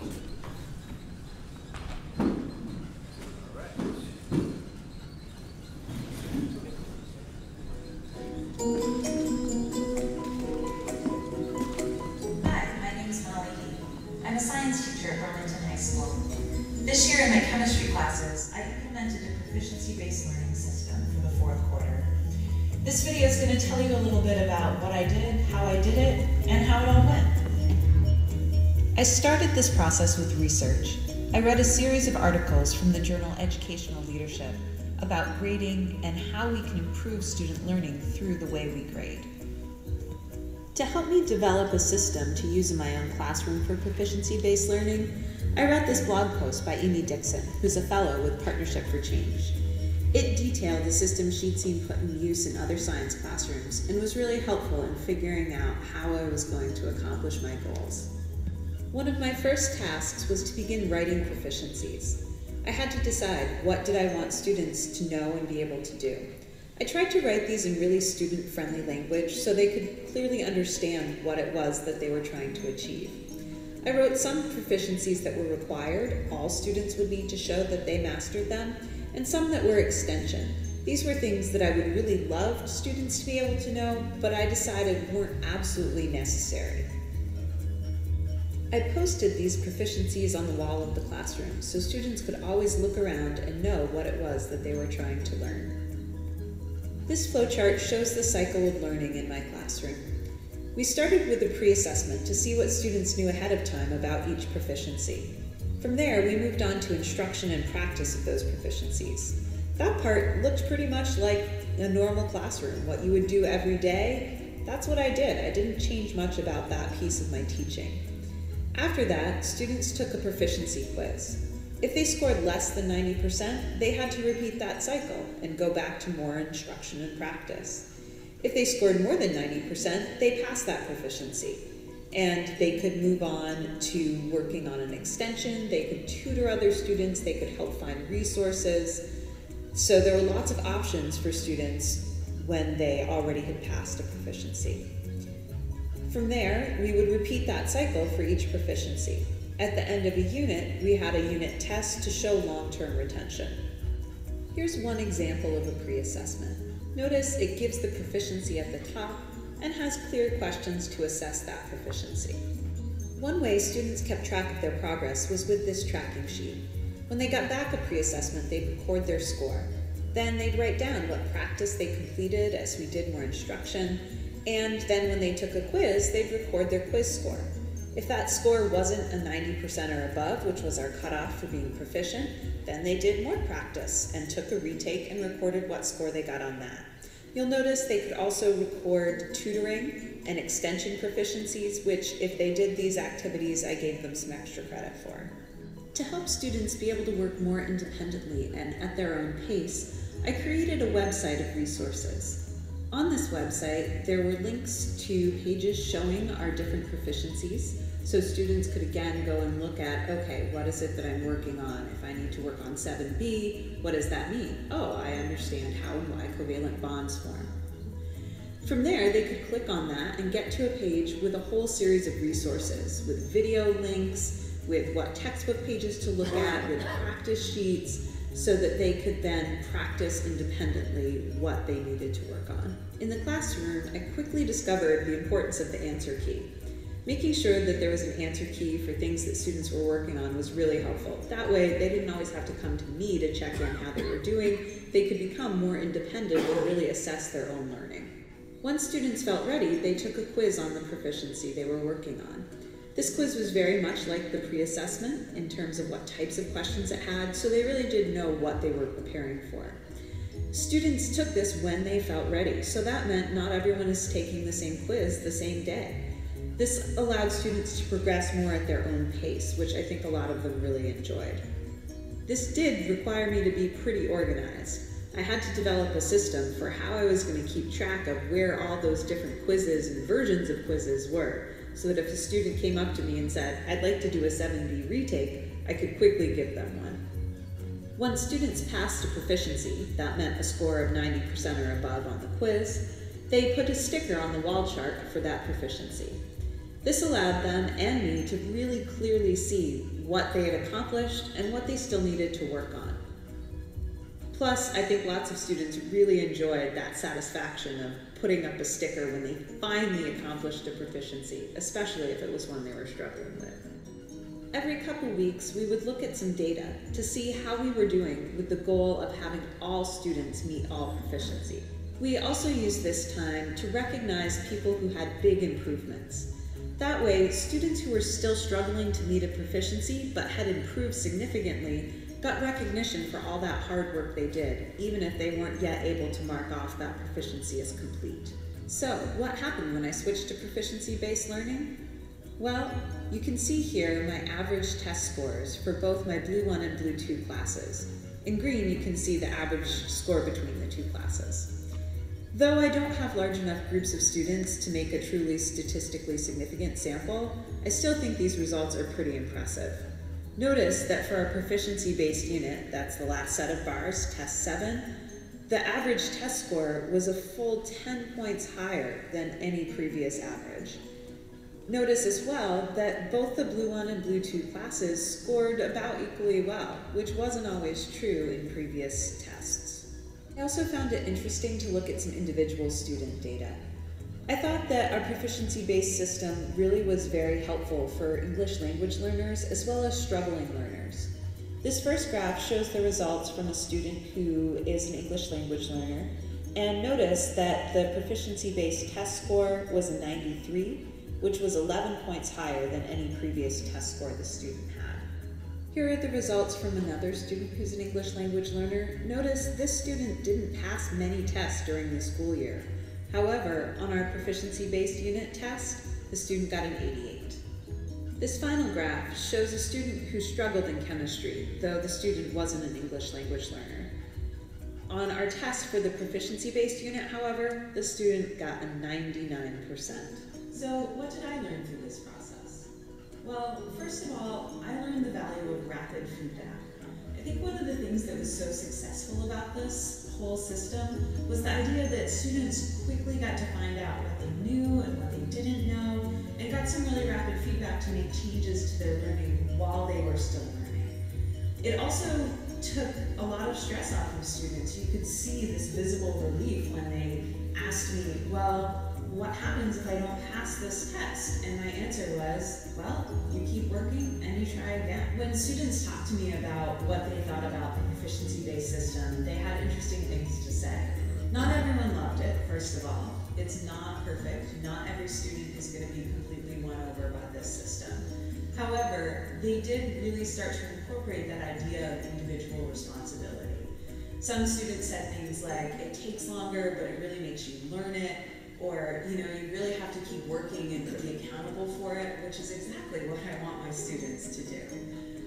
I also found out they really love stickers. It was highly motivating to be able to put the sticker on the wall. They also started to really just take off and learn at their own pace. Some students who really resisted learning became my most avid learners and were asking me, can I just take this quiz? I'm ready to keep going.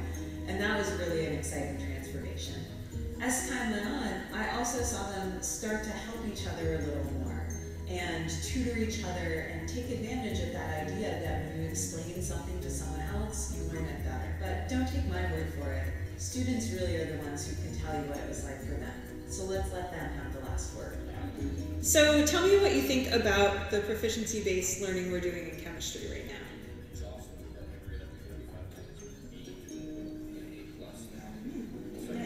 I like it because the whole learning thing is I'm not confused about what we're learning. I know exactly what we're learning each day, and it gives me a chance to learn it and actually feel good and confident that I can actually pass it. Since I took proficiency, then I corrected the proficiency, then I took the quiz, and then I got my 100. Wow, I feel we cover the material a little more in depth, and we go through it until we understand it fully. Then once we pass them, just move on. But we still since they kind of move on to the next one, everything kind of intertwines with everything. So you learn and you can retain that knowledge a little better. Yeah, and also you have good set of notes because they're specific pages and you have the quizzes too. Good. And what do you think about how we keep track of whether you're proficient or not? I think it's good and good because I can you can see how bad I did the first time, then I can feel good about myself the second time because I got 100 instead of 40. Great. Yeah. Great. What do you like about the wall chart? Striving for stickers. Sparkly. Tell me about what you think about proficiency-based learning in chemistry. I think it's actually really efficient because you have to keep working on the proficiency to be able to get a 90 or higher.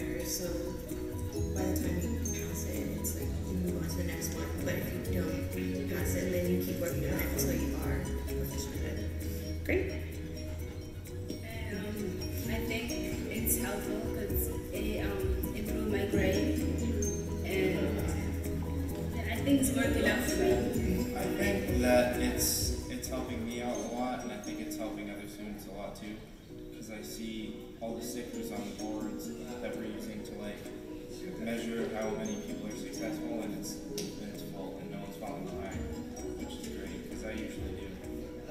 Great. Yeah, I like it a lot.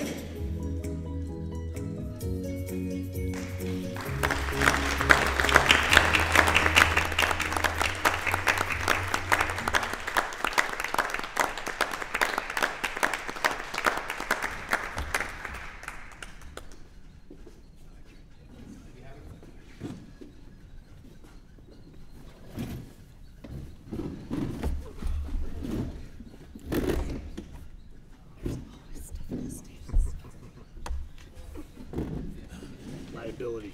Yeah. Thank you. So I'd be happy to answer questions you may have after watching this video summarizing what I did this week.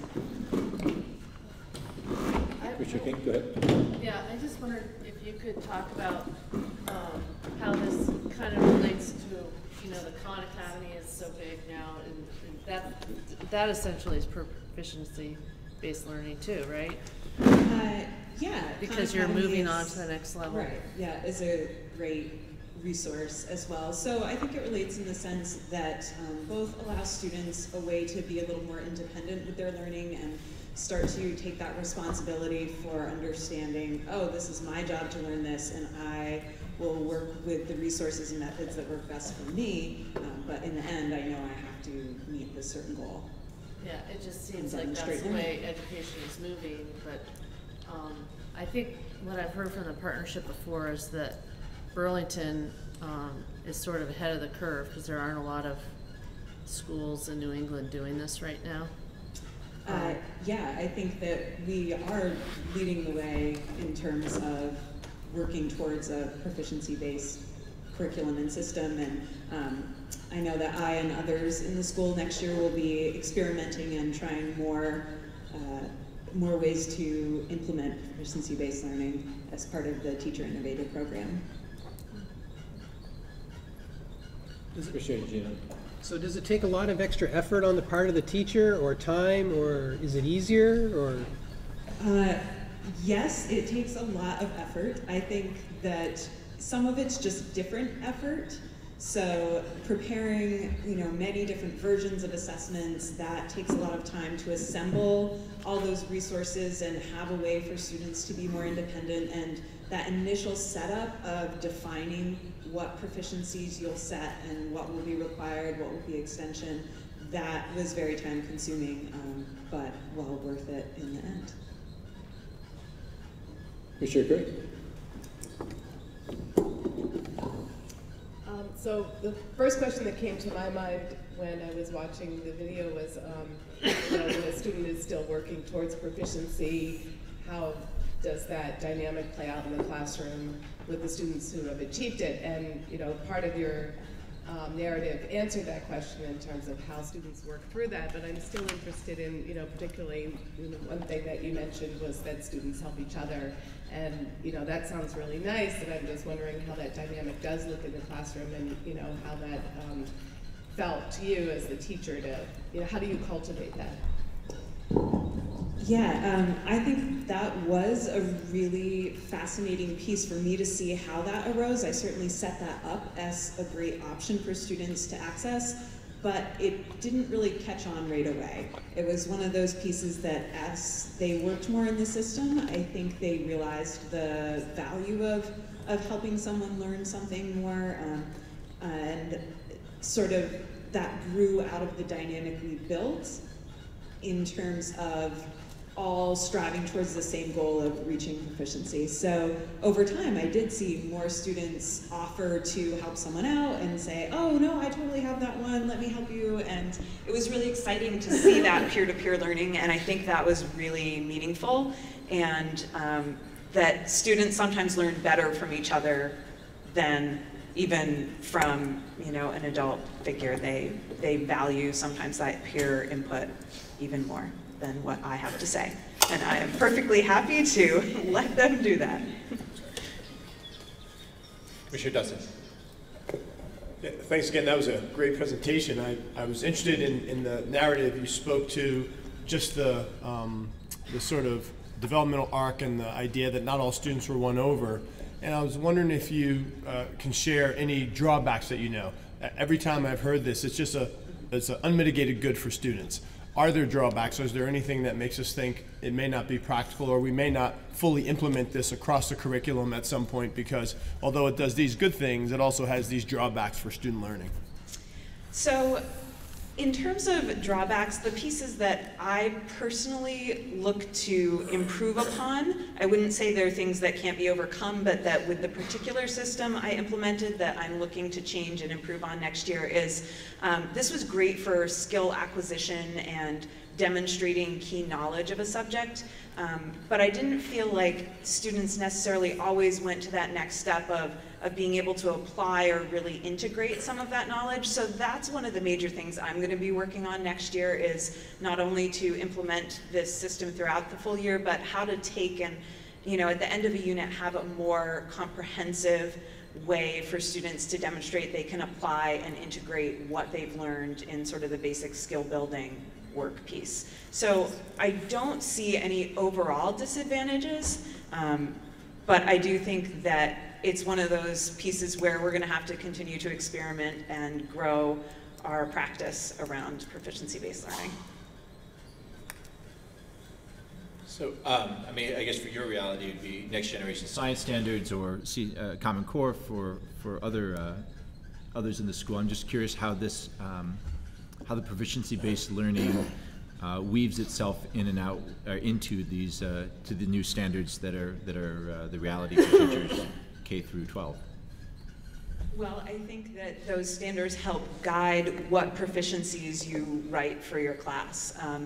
They are not written in student-friendly language enough that I can just be like, here you go, kids, this is what we're trying to learn. Because, you know, I tried to make all my proficiencies things that were very clear and very student-friendly, but they are a key source to draw from and, you know, make sure that what you're choosing to assess students on relates clearly to those standards.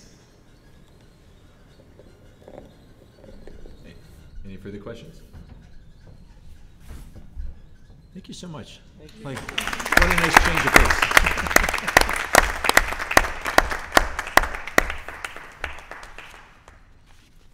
Right. Next on our agenda is the kindergarten update, numbers update. I have an email from Victor Prusak that says the number I'm comfortable with is 270. He could be off by 2 or 3 either direction. I don't have that broken down by school. So those are numbers that are below where we were at the same time last year. And we'll continue to get updates as we get closer to the beginning of the new school year. All right, up next is the consent agenda. If we can get a motion. Commissioner Pillsbury, seconded by Commissioner King. And then, is this where I would, okay. Yeah.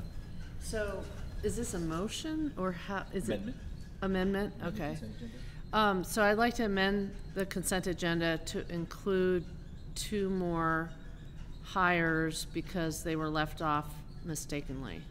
And those hires are Rebecca Haslam, Social Studies, .5 coach, and Penny Stearns, .5 math coach. They were supposed to be on the agenda, and they inadvertently got left off. But those are paid for by Title IIA. So before we talk to okay. Can we get a second on the motion to amend the agenda? Commissioner Mattson? Would you like to speak to it? Yeah, these were positions that we've had in the district, and there are Title IIA funds that are able to cover them. And if you know anything about Common Core and our diversity and equity goals, you would know why these 2 positions are incredibly important to the goals of the school district. Any further discussion on the amendment? I do feel that I would like to say I talked to Stephanie Phillips, and I asked for clarification whether these are positions that would be contingent upon to maintain the positions in future years would be meant maintaining federal funding, and she said, yeah, moving forward, the position will be contingent on federal funding. So this is not something that would be entering into, this is not new money outside of the budget. This is new money. We're not using budgeted money. We're using new money from the federal government to restore these positions. Clarification.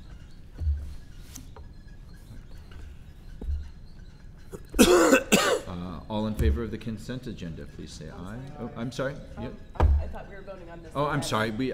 I'm sorry. Thank you. Yeah. All in favor of the amendment to the consent agenda, please say aye. Aye. Opposed? All right. Moving straight forward with the. I'd like to move to amend the consent agenda to pull the diversity and equity minutes. I don't know if anybody has reviewed them.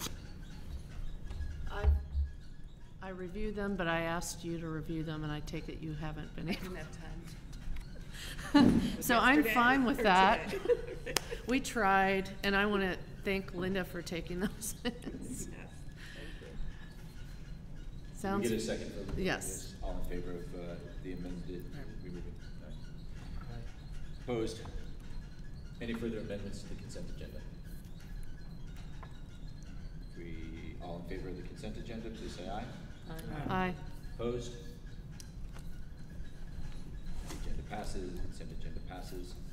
Commissioner Pillsbury, ITC report. The ITC committee met on last Tuesday, June 3rd, and again tonight. You've just passed one of our business items, which was the bid on the computers. There's quite an extensive, I think, very accurate minutes on June 3rd. So probably best to have you read those. Pretty well documented. I think probably the biggest things that you want. We've started a discussion of the board's request that we look into the St. Joseph's acquisition, and we're still discussing that. Looking at population growth, looking at building capacity, and looking at financial plan. We have set up a meeting with the parents at Champlain Elementary to discuss the issue that I talked about before regarding the air. What was? I lost it already. The PCVs. PCVs. That's it. Okay. And now Commissioner Kirk will have a motion.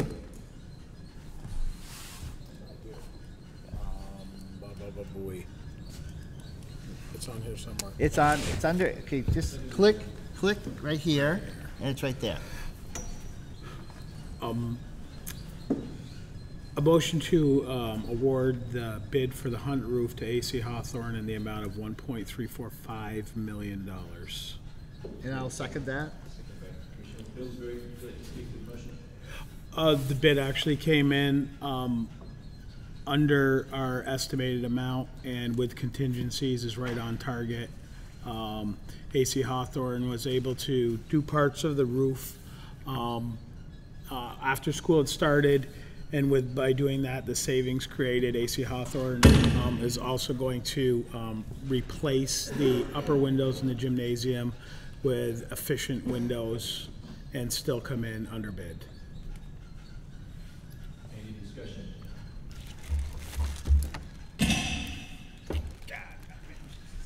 All in favor of the motion to award the bid for the Hunt roof to AC Hawthorne in the amount of $1.345 million, please say aye. Aye. Aye. Opposed? Thank you. Anything further from ITC? All right. Diversity and equity. Commissioner King. Yes, diversity and equity met on. Sorry, I have to get my. I don't have the minute. Sorry, date. Sorry. Well, I know it was the night of the. Do you remember the date? Sorry, I don't have this in front of me right now. Yeah, thank you. And let me get the unapproved minutes up. Well, first off, we did have a presentation from Rebecca Haslam about what she has done with the social studies curriculum over the past year, I'd say. And I think we were amazed at the depth of what she had been able to do just in a year. And there's a lot more to be done. Sorry. About this. I didn't know we were moving into this so fast.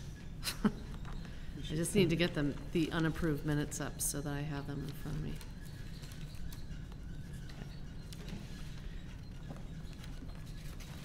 And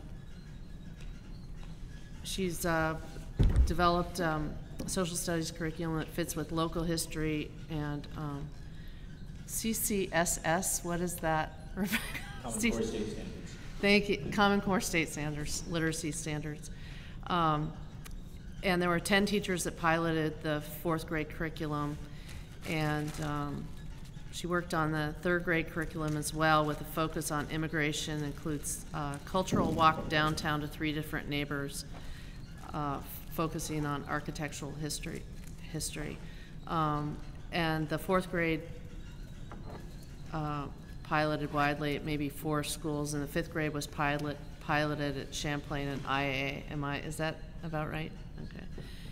And we did have questions for her around this, just the role of professional learning communities in all this, and how this works, meshes with the magnet schools, who also have curriculums tied to sustainability and arts and the arts, and also how funding would work. So as we've just approved this, but moving forward, this is significant for sort of pulling all the diversity equity work into the curriculum instead of just talking about it sort of on a level of climate, also pulling it into the curriculum.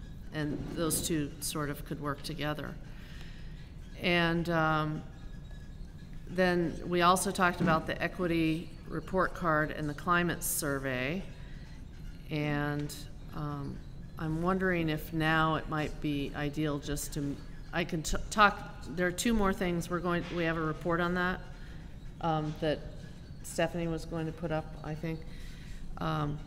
Just to mention the 2 other things we talked about. We talked about diversity, our gift, and our future. And the Gantt chart still is online, so people could look at that. And this says discipline at BHS. It should be discipline district-wide. I think there are ongoing conversations in the district about discipline and how we do discipline in the district. And I can just say, because I've heard from so many different sides on this issue, that this needs to be a continual conversation. I think the district needs to have more consistency around these issues, and especially when you're going to see the statistics that Stephanie's going to speak to.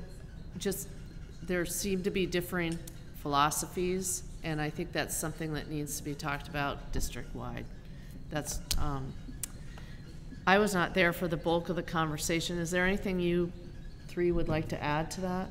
Because I had to leave right at the agenda item is that we were going to receive the equity report card draft.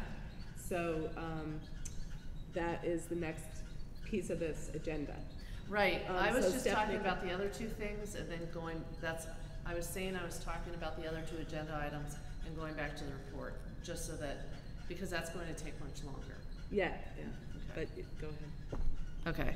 So I think I can cut it off there because there's a lot to talk about with the report, so. So DeVern Bell is going to present some of the findings from the report card. Is Andrew here as well? Andrew Plumley? Yes, he is. Great. There's a chair here, DeVern, and then we can get another chair for Andrew.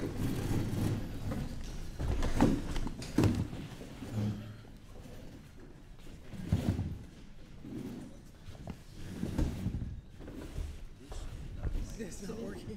This is even better. Thank you. So I'd like to just preface what DeVern is going to report.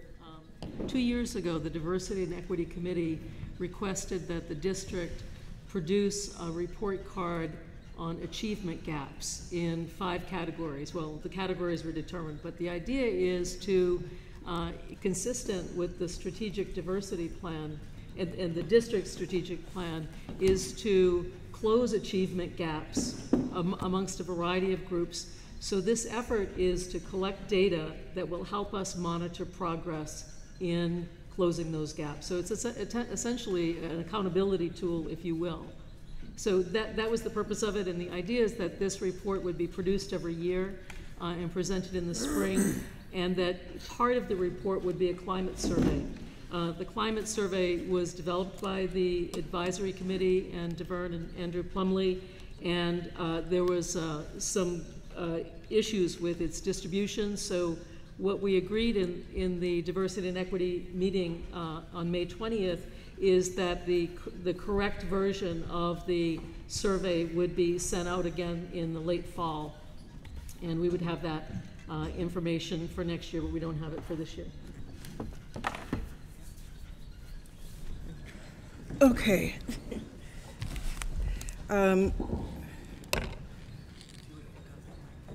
Pick up. Oh, okay. Thank you. Okay, I realized that this was really the first time that I was going to have an opportunity to speak to the board on issues of equity and diversity since coming on board November 11th. So I'm going to take a few moments to do sort of a self-introduction.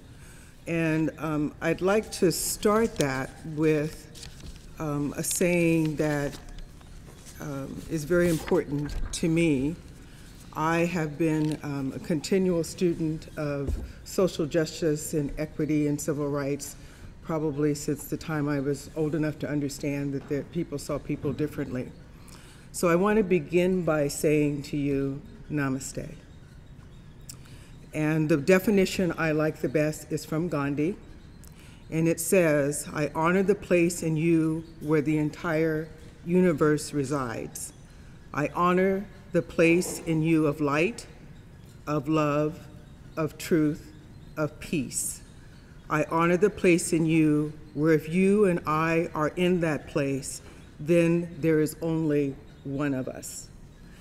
And I think when you're talking about doing work in equity and diversity, you have to have that kind of vision and philosophy. I grew up in a very multicultural, diverse community in the Seattle area where diversity was the norm. I am a child of the civil rights movement, so social justice and equity was ingrained into me. I totally have always believed that when you do this work, you have to go from what I call the 3 T's, which is being transparent, because if you have transparency, you build trust. And then because the work is very difficult, you have to have tenacity.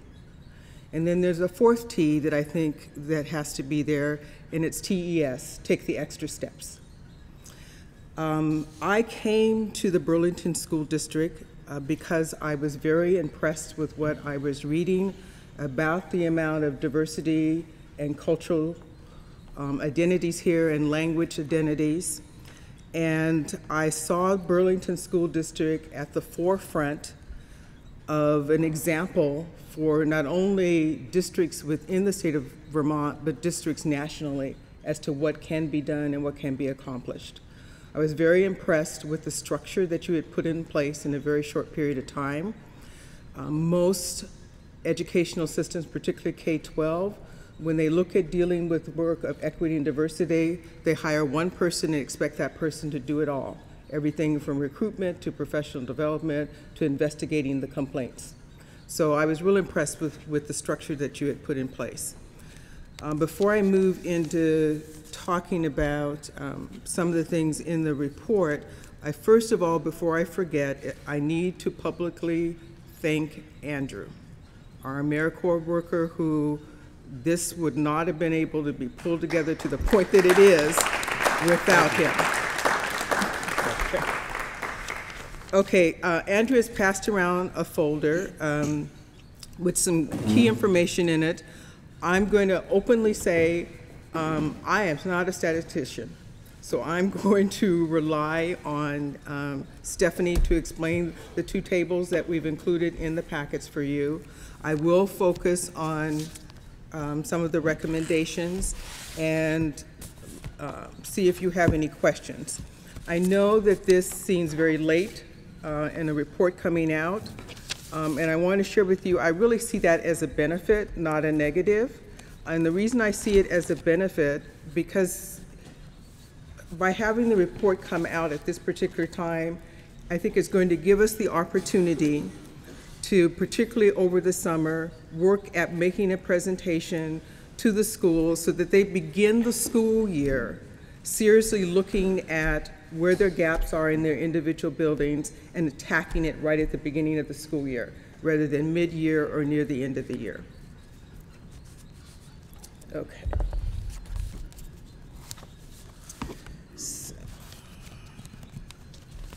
I think at this point I'm going to ask Steffi to explain the two tables with the gaps, and then I can talk a little bit about the recommendations. On your left side of the packet, you will find the tables, the two tables. You will find the list of the recommendations that I have put forward. And just for your information, we've included the climate surveys that went out. They will be the second phase of them, which is going to our second language families, will be completed this Friday, and then we'll do a collation with K-12 Insight. We will look at redoing these again in the fall, but I wanted you to see what was done. On the right side of the packet are pieces that my reflection on what it takes to make changes for equity and diversity in the school district, and a piece that I've developed over the years for doing assessment and analysis of your existing curriculum. Okay. So the reason that DeVern has asked me to speak on this is that I was one of the advisory group members who helped advise DeVern and Andrew on this report. Rebecca Haslan is here also, and she was one of the advisory committee members, and they're listed.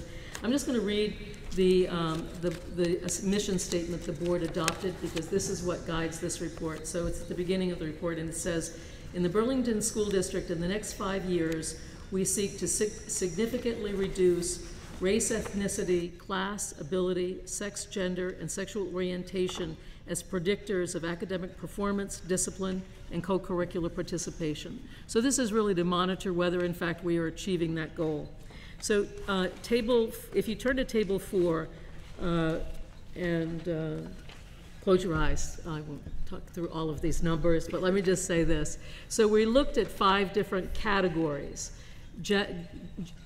Achievement gaps by gender, by race, ethnicity, by language background, by socioeconomic status, and by ability.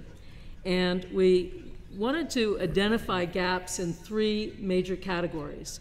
One is academic outcomes. So in terms of academic outcomes, we use NECAP scores, enrollment in Algebra 2, grades in Algebra 2, enrollment in honors, and enrollment in AP classes. The second domain that we wanted to evaluate was climate and inclusion. We used attendance rates, suspension rates, and dropout rates. And finally, the third category is really what resources is the district putting in to reducing these gaps. And in particular, we looked at data on investment in professional training, professional development, as well as what is the diversity of the school district's workforce. So how far have we come in terms of diversifying our workforce so that it reflects the complexion of the student body and the diversity of the student body. So what I'm going to do here is I'm just going to highlight a few things for you, and just as a way a guide for you to read through this at your own leisure. So if you look at NECAP reading scores, and if we look at socioeconomic status, what this data tells us is the percentage of the group that is scored proficient or very proficient on NECAP reading scores. So in the case of non-free and reduced lunch students versus free and reduced lunch students, that is, those are the category we would consider low-income households, the percentage that were proficient or very, very proficient in non-free and reduced lunch was 45% compared to only 22% of free and reduced lunch students. We see a very significant gap when we go down to ability. 36% of students that are not on an individual education plan were proficient compared to 9% of students on IEPs. So that gives you a sense of how to read that. One of the things you'll notice here is the gender gaps are not very wide. So it suggests here, at least in Burlington, that may not be our priority focus. You will see that there are differences in ELL versus non-ELL students as well. 38% for students who are not limited English proficiency compared to 8% for those who are limited English proficient. So let me just take a couple of other examples here just for the sake of kind of reinforcing this. If we look at honors classes, what we see is that 40% of females are enrolled in honors classes compared to only 30% of males. By race ethnicity, 49% of white students are enrolled in honors classes compared to 16% of black students. And if we look at, for example, socioeconomic status, we see that 62% of non-free and reduced lunch are in honors classes compared to only 16% of free and reduced lunch students. So let me go over to climate and inclusion, again, just to give you a way to read this. We thought that attendance rates were a predictor of the sense that students felt included in school and their alienation or lack thereof. The suspension data have been a topic of discussion, so let me just read a couple of these. If we look at, for example, in-school suspensions, 4% of females were suspended in 2012, 2013, had at least one suspension compared to 7% of males. We see a significant difference by family income. 2% of non-free and reduced lunch compared to 9% of free and reduced lunch students had at least one in-school suspension. Let me go finally to the dropout data. So I think that what you can do, and when you read the report, it'll help you, you'll be able to see that there are significant gaps in places. We have a significant amount of work to do. Let me just go to the dropout data. The dropout data wasn't, I'm not sure if it was in last year's report, but one of the reasons this is significant, it tells you the percentage of students that started in 9th grade that drop out by 12th grade. And it tells you how well are we doing as a school district in meeting the needs of students across the spectrum. So we see that, for example, dropout rates of females are 9% compared to 15% for males. But I think the one that's truly startling is by family income. 2% of non-free and reduced lunch students drop out, but 18% of free and reduced lunch students drop out. And you will see that there are significant differences by ability as well. Non-IEP students, 9% drop out compared to 26% of students on IEPs. In the report, you'll see that we compared these results to last year's. I think it's table 6 in the report. And what you'll see is that there's been progress in some areas, and in some places the gaps have actually gotten wider. So let me just speak for a moment about table 7. There's data on professional development, which is quite impressive. This is data on the racial ethnic composition of the workforce. And so it tells us by category, that is teachers, central office, building administrators, so forth, and the racial ethnic composition. And one of the things that's notable is amongst teachers, 97% are white compared to 1% black, 1% Asian, and 0% Hispanic and multi-ethnic, which is quite disproportionate to the ethnic composition of the student body itself. If you look at central office administration, the numbers there are more representative of the district. So let me just leave it there unless there are any questions.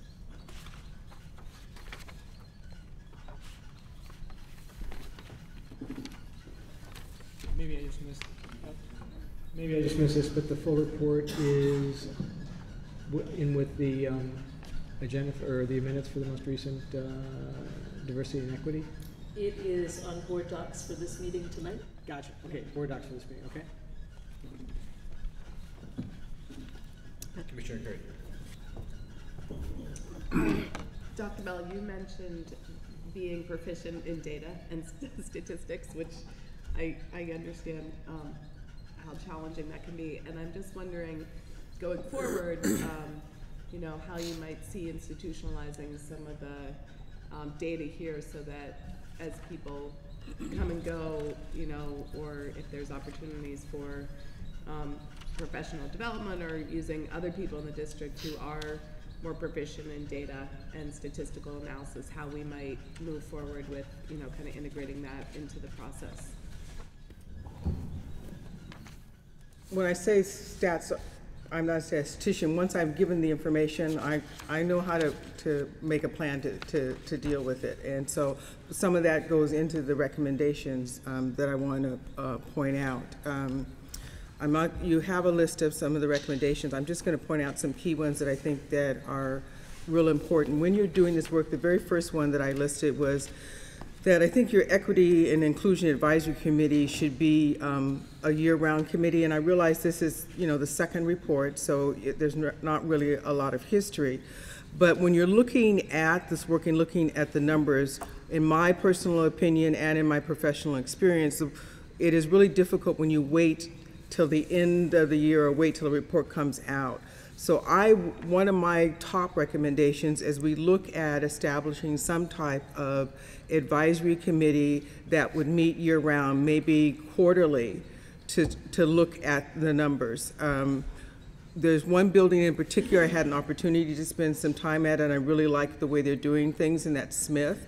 With their math coach, for example, they're looking at every grade's, in their PLC teams, they're looking at every grade's math, where the students are doing. And not only are they looking at the whole school, looking at every grade, the real positive about that is you have a number of siblings, and they bring to the table what's going on with the family, why the student might not be excelling, and then the trickle effect, well, the same student, the same family member in another class is not, in another grade is not doing as well. So they're taking the whole picture and looking at it.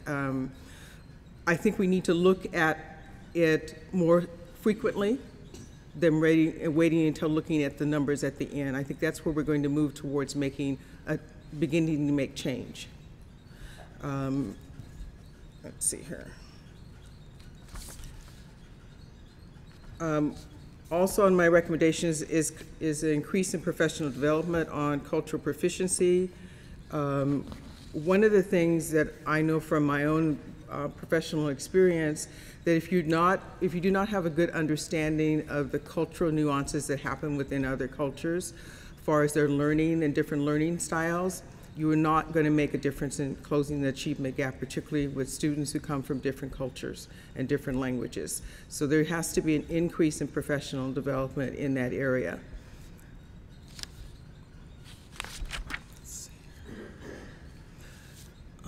Also, one of my top recommendations is, and this is always a sticky one, is performance evaluations. I think we need to look at the whole issue of cultural competency and how teachers interact with students and how they are working with different cultures as part of the evaluation process. One of the things I looked at, and the numbers I had, was that you had a student of color population, which included your second language speakers, of 33%. That is huge. That is huge. I mean, on the West Coast, in the Seattle area, in the Vancouver, Portland area where I'm coming from, you were looking at 17%.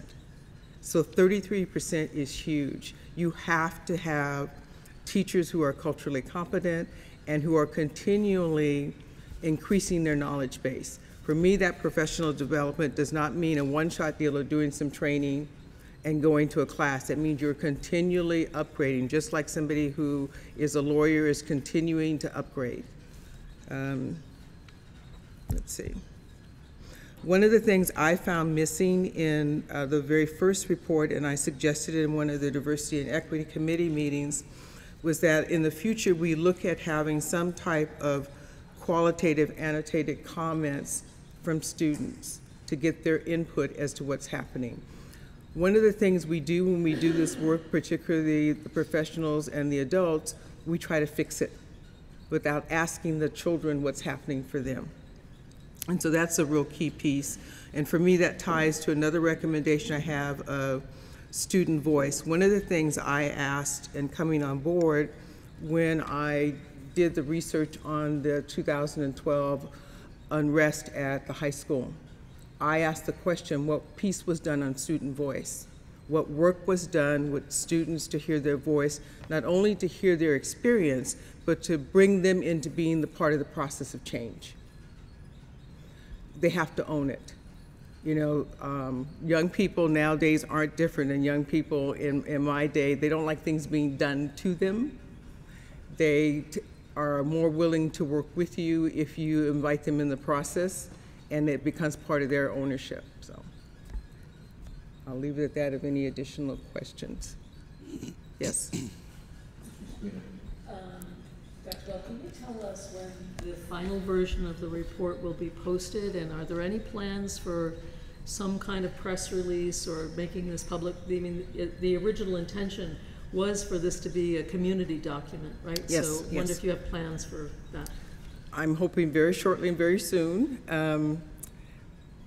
I anticipate probably the best rollout would be, since we are this late in the game, would be the opening of school. So people are fully aware of it and have it on their radar as we enter into the school year. That would be my recommendation. We can do it sooner, you know, we can finalize. We're really close to finalizing just a few more pieces. But to me, it needs to be fresh on people's minds. And I really think that the beginning of the school year would be a great opportunity because it's right there at the beginning. It's right in front of everybody. They're looking at the big picture. They know what we need to do, and they start right in on it.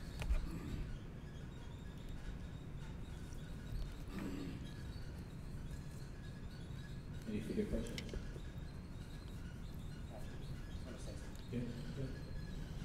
Hello. I just want to say I really appreciate all the work you're doing. I really appreciate all the work that's been put into this effort, and I mean I can see by the detail in the material we've been given. I mean I read through your guidelines, and I'm really hoping we can see a lot of this come into play. And I don't know anything I can do as a board member, to support the effort. Just let me know. I really appreciate this.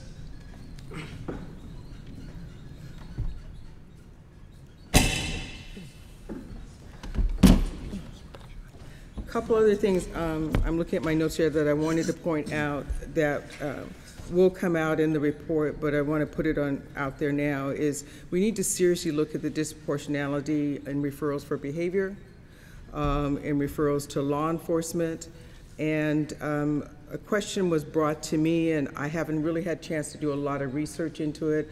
I asked Stephanie about it, and I think it's something that the D&E committee should take a serious look at, and that's the YES program. I don't know a great deal about it. I just know from meeting with the multilingual coordinators at the high school that there seems to be, at least from their perspective, a disproportionality as to who has access and who gets to have that opportunity.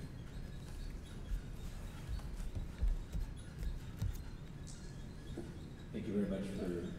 Oh, I'm sorry, go ahead. Sorry, Dr. Bell. Clarify, all kids are taking the YES program. When you say access, do you mean to, and I have a feeling this means to specific things like maybe trips or something like that, or were there specific YES programs that would be in question? Or I need to do some more research. What was said to me when I was meeting with the multilingual coordinators on the climate survey was that they had students who had asked to be involved in certain classes, and they were told that they couldn't, there was no more room. They just felt there was always a continual excuse. Now, do I got okay, that clarified it for me with that. So it's basically specific YES programs. Yes. That they felt they were being shut out of. Correct. Gotcha. Okay. And I don't know a lot about them yet, so I needed to do some research, but it went on my list of questions of is there disproportionality there? Yeah, gotcha. Thanks. There have been questions about access to. That's kind of what and as much as I'm asking kind of to highlight it a little bit too, because I've heard that.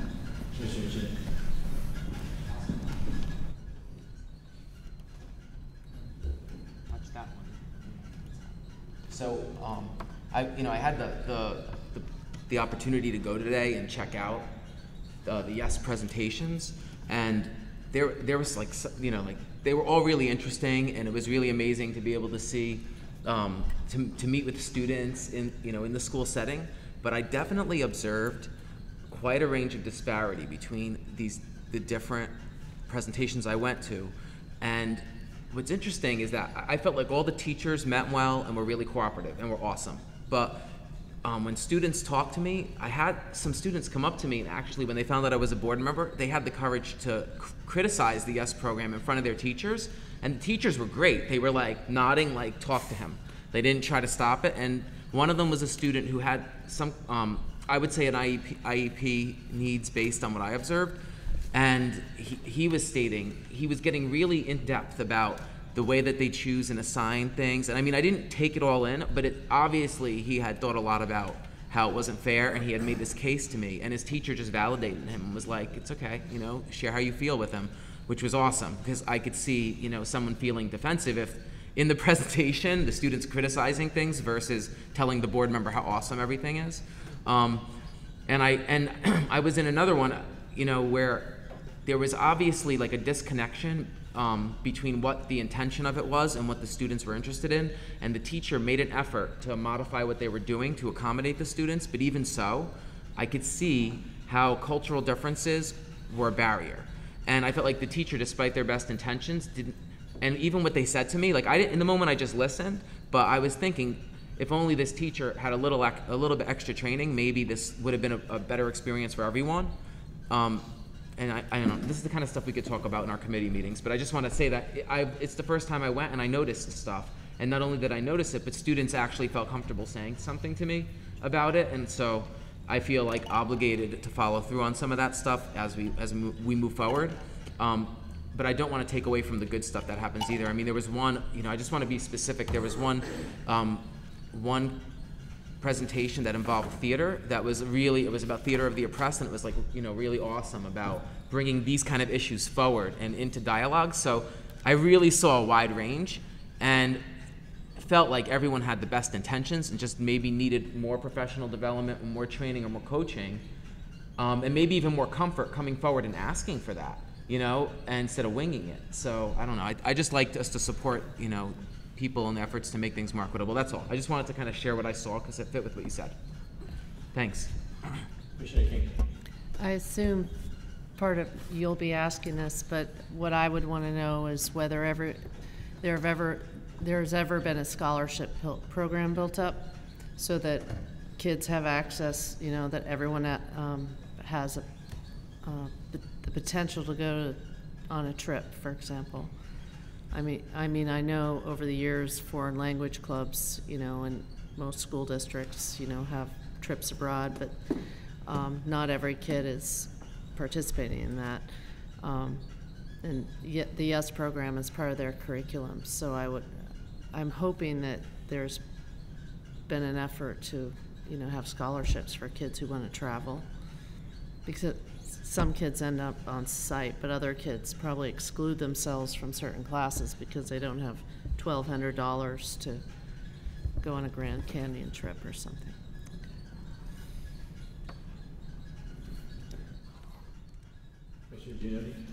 I just wanted to say that I raised some of the same concerns that Brian did, and the response I got from every one of the teachers was the same. It's like, this has only been a program for 2 years. So it's still in development, and stay in touch because they're working on it. That's what they told me. So I just wanted to make sure people understood that it's only the 2nd year of doing this. So they seem to be open to change. So. Sorry, but I should probably qualify that. I mean, the board should be asking too, how can we support this financially if there are needs? I don't know, or what we can do, because I would like there to be equity in what kids are able to choose. Well, as I said, I just got approached about this, so I need to do some digging and get an insight of what is happening there, and then we can look at what are some of the solutions that we can come up with. I think the idea behind it is really exciting. So I don't want people to think I don't This support seems it. like a very valuable conversation to continue both in the diversity, equity, and the curriculum committee meetings, as it certainly has reaches its ends into both. Speaking of which, I think curriculum committee's next. Okay, thank you. Thank you.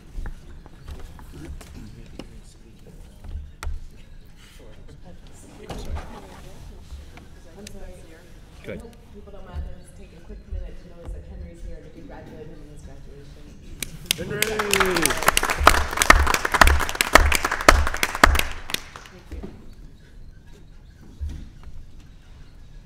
We're good? Yeah. So, curriculum committee has not met since we last discussed. We'll be meeting again on, I think it's the 24th of June. But we did have I think a rich discussion at the retreat where we had an opportunity to share with the rest of the board some of our preliminary discussions as it relates to the work of the curriculum committee for this year coming forward. And it was particularly helpful to have the directors, several directors there, in particular Dylan and Stephanie, whose areas very directly impact curriculum. And the short story right now is we're still formulating the outlines of the plan, but there seems to be a good deal of energy around the idea of looking at literacy and the idea of proficiency in reading, and particularly focusing on third grade as a moment before which we would hope to have all Burlington children reaching proficiency in their reading.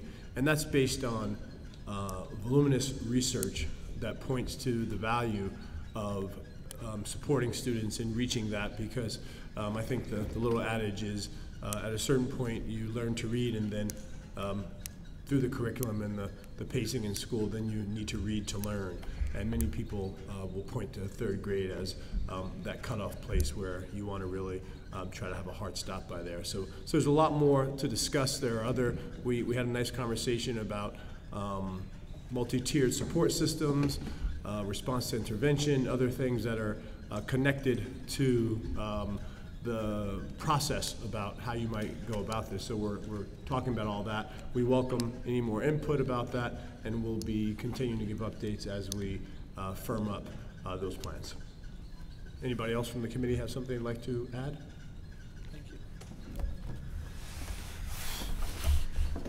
Thank you, Commissioner Dodson. Finance Committee. I'm not sure who's delivering the report. I know that there's a update on the MOU with the City of Burlington. Yeah, I mean, there have been several meetings. And I don't think the minutes actually were up for any of them. Let me just give a, kind of a synopsis of the last meeting in particular, because I think that a lot of things end up being, go through into each meeting. Certainly, Stephanie talked already about the financial director search. And I will have one motion that comes out of the cost control advisor search. We got a report on the grants position, basically which the grants we've been receiving, summary for 2014.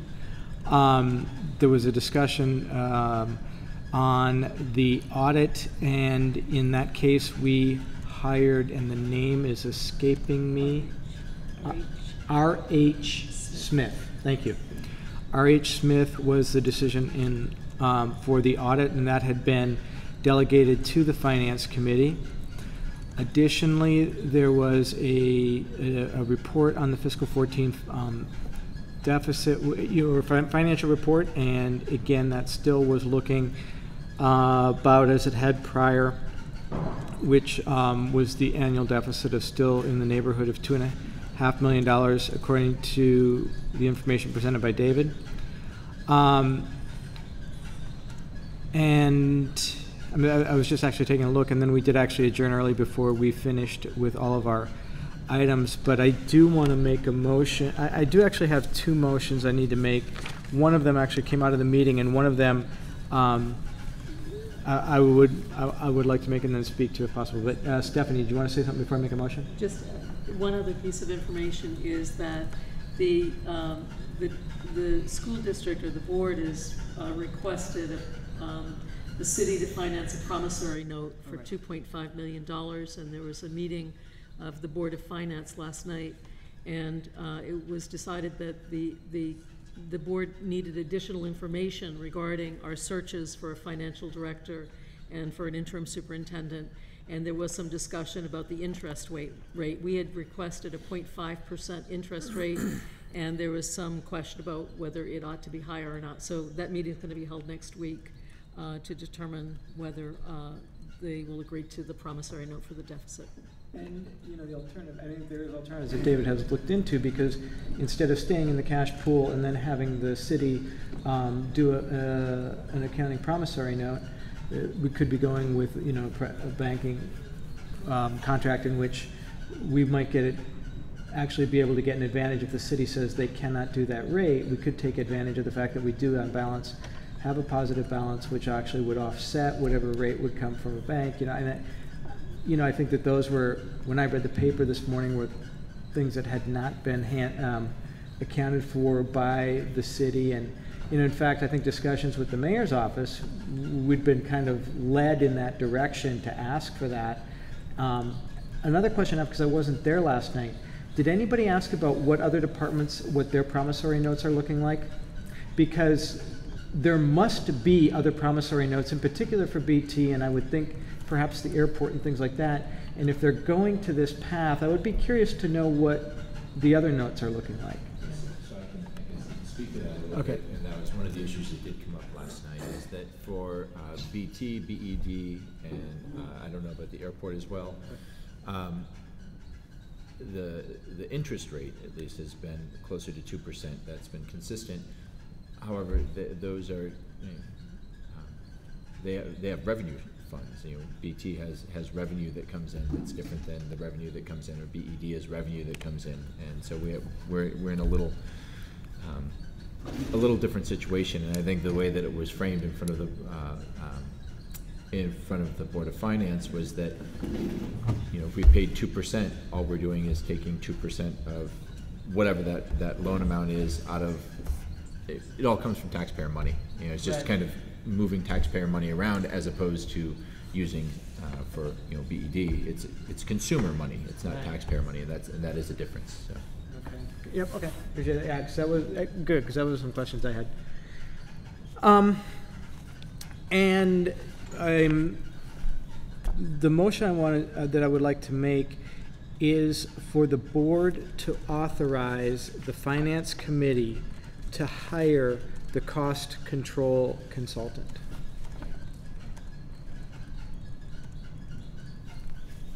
Do we have a second? Commissioner Pillsbury.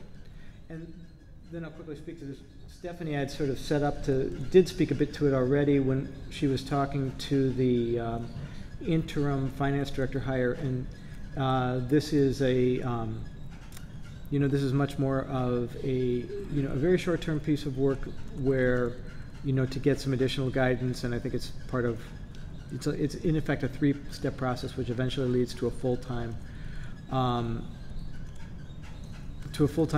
finance director. And I have not been involved in the process of hiring or working with that party, so if anybody else wants to speak to that, would be good. Let me just say this, that there are a number of business managers who have experience with school districts who have run deficits, and they therefore are very skilled at coming in and helping troubleshoot. And I think there's a general sense that this will be cost effective, that by identifying the source of the problems, the reporting changes that need to be happening, sort of training of those with budget authority on cost controls and spending controls, that we will be radically less likely to be in this position again next year. And that was really the reasoning behind this and why it's a short-term position. It's focused on this rather than the day-to-day business of the business office.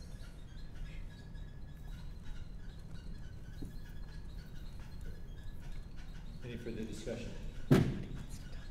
All in favor of the motion to give the Finance Committee the authority to hire a cost control consultant, please say aye. Aye. Opposed? I do have one other motion that comes up in some form almost every summer, which is we have a small number of leases. One example is we actually lease parking spaces at Taft to Fletcher Allen. To the university. And these leases often require and these are where we are receiving revenue from parties that we need to often have an annual approval, or sometimes it's a 2-year lease or whatever. So we have several leases like this, and the motion I would like to make is to authorize the Finance Committee to approve the necessary revenue leases where approval is needed prior to July 1st.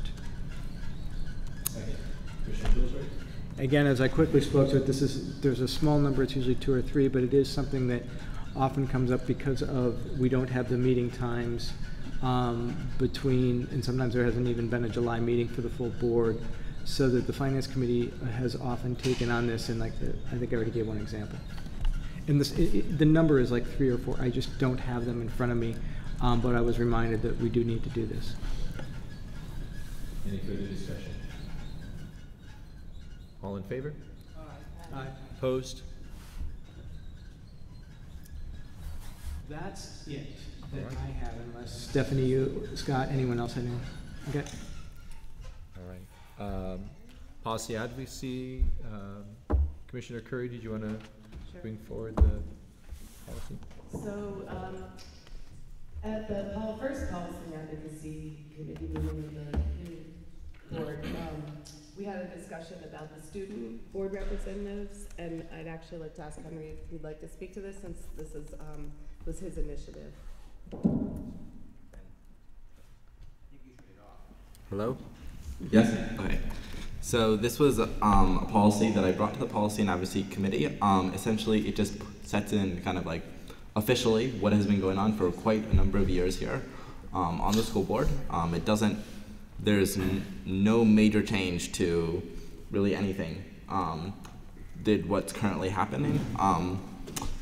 And I guess this would just kind of set it, so it's official policy, it's been there. The only slight change would be that the student representatives would hopefully be able to join the board for organizational meetings in April, but their 2-year official term would still start in the summer, and the other one would conclude in the summer. But that just allows them a few months of almost like extra training, because it is quite a task to get on the school board, and a little, that 2 or 3 months buffer is definitely really helpful. Any questions about the policy? It's there to read. It's fairly short and simple. Is this is this a new policy, or is this replacing, updating it? It's a completely new policy. There's currently no policy about students on the school board. So it's just been done for a number of years without being official.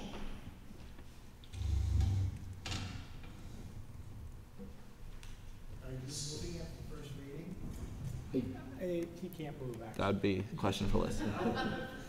I'm not sure that this has yet gone through council yet to take a look at. So I don't know.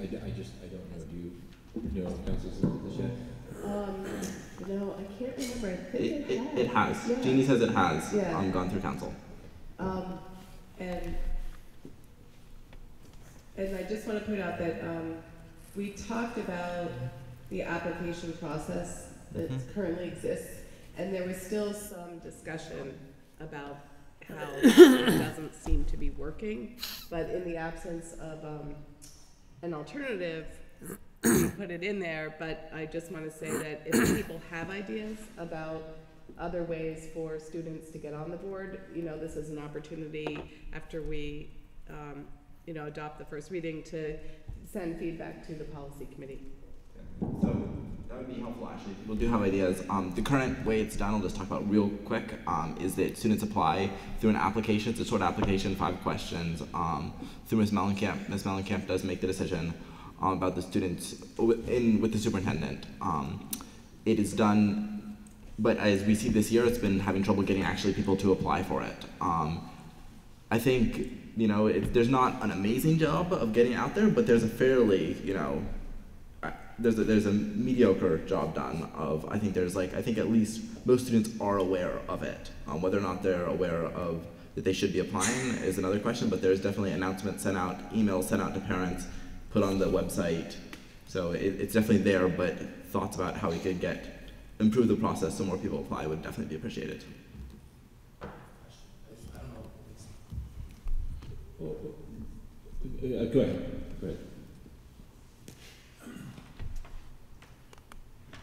I have a question about the topic, but I don't know if it's going to interfere with the process, and I don't want to hold up the process right now. Let's go ahead and I'll just write it down, and then we can talk about it later. That's fine. Let's go ahead and move the policy. Commissioner, I was just going to say, I think the application process may be just more procedural, which can change as you get better ideas. I don't think that necessarily needs to even be in this policy. I think the application can be part of the procedure, how a person gets on. I'd also like to say, at some point, I think that students need to be able to make a motion, and that's why I asked if you could make. I know you said you couldn't, but I think that's the next step. And I don't know where we go, but I think that's something we ought to look at, because it was radical when I suggested we have students on the board, and so let's move this on. I know it's a long time ago, but have we had anyone move the motion yet? Yeah, I did. Oh, you just did. I did it beforehand for first reading. Oh, I'm sorry. Did we have a second for that? I'll second. Okay. Any further discussion on the motion, on the policy? Yeah. You know, I thought about it. I think I can't vote yes on this if I don't bring this up. And if we're moving it forward, I have to bring this up. So is it a barrier for students to go through this if the people deciding who gets on is just the principal and the superintendent? If there's a student who has a dissenting opinion to what would be like the top end of the hierarchy, are they ever going to have a shot at being part of this process if that's the only way? And this is not saying anything about the individuals. It's about the process, right? So I feel like I can't vote yes moving forward because I question that, and then it leads to the other question I have, which is what would attract students to want to do this if they just feel like they don't have power and they're just kind of. And I'm not saying you feel that way, but maybe some students would feel like, what's the point of this? I'm just going to sit up there and those adults are going to talk, and then I'm going to vote yes or no on things. I can't make motions. I can't really. I don't know. I just wonder if the actual policy itself is structured in a way that's not conducive to encouraging true student voice. That's all. Commissioner Madsen. I mean, I will actually vote for this for first reading, but I would also, I do think we can take some of the procedural stuff out. So I'm actually thinking about whether or not it does make me want to do it for first reading, because I think it almost can stop with just basically the idea that describing what we'll do, and then the procedure for having the student come on is different. A couple things I also want to address that I've heard. One is I think it would be very difficult to have a student be able to make a motion given that they're not elected by the voters. I think there might be an issue in that. To get to Brian's question, I do know in a conversation with the two student, in exit interviews with the two student representatives from last year, or at least, a couple of students who have gone off in the last couple of years, I've heard the following, which is, I've been able to join in the discussion on votes directly taken by the school board, and I have actually felt as if my participation in the discussion has had a role in the decision. So Brian, that's, while they're not voting, those comments have come back to me. And they did say, I feel like I've done more here than sitting on student government. That was another comment. So just to that. So, as I think about this, I really do actually think that the last paragraph might be totally procedural and not necessarily needed as part of this.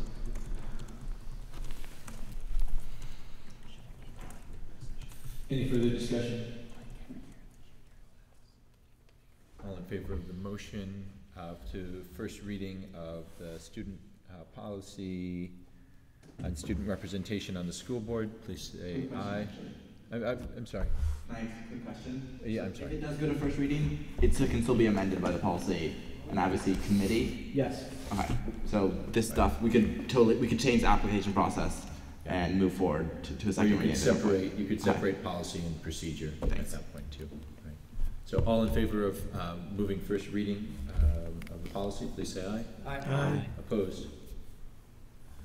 Policy passes. Anything else from policy and advocacy? Anything else for policy and advocacy? No, not that I can remember. Commissioner Mattson? I just have a thought about something that we want to send to policy, and that is come out, I mean, and to me it's come out it's come out in 3 times that I've been on the board, but this last time has been more clear to me about maybe somewhere that we need to have some additional policy.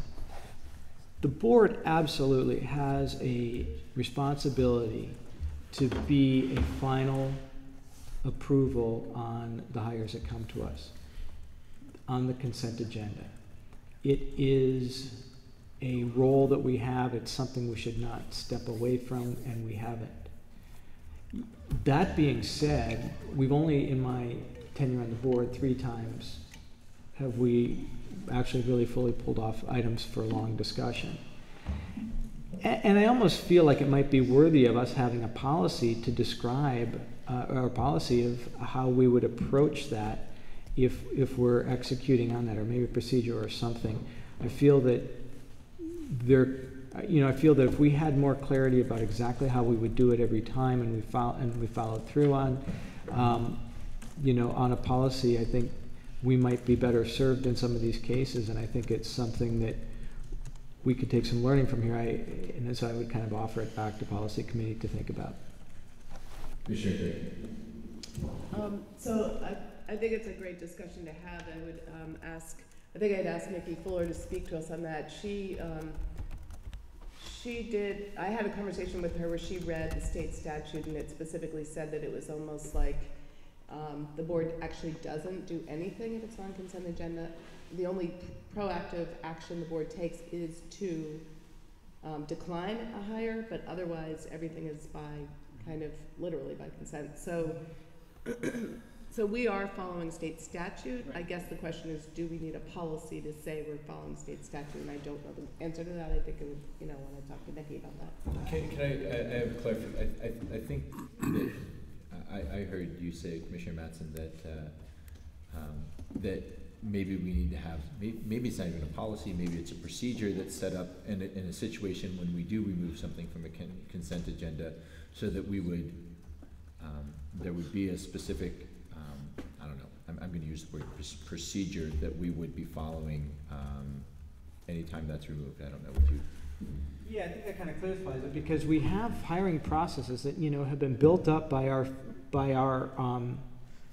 administration and by our staff, and they're fairly deep, and I think we've been developing and getting to a point, and yet when we come to that point to pull something off the consent agenda, we don't have anything deep beyond that we would, the way we would do it. And so I agree, Patrick, I think you did encapsulate what I was trying to say there, and that's what part of my thinking too that I hadn't explained.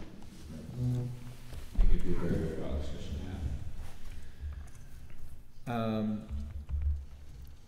Planning committee met and planned.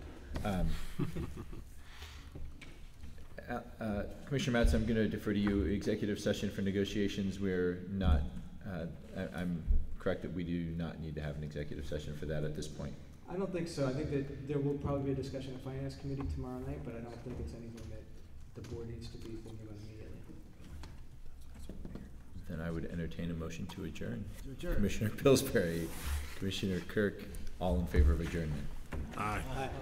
Opposed?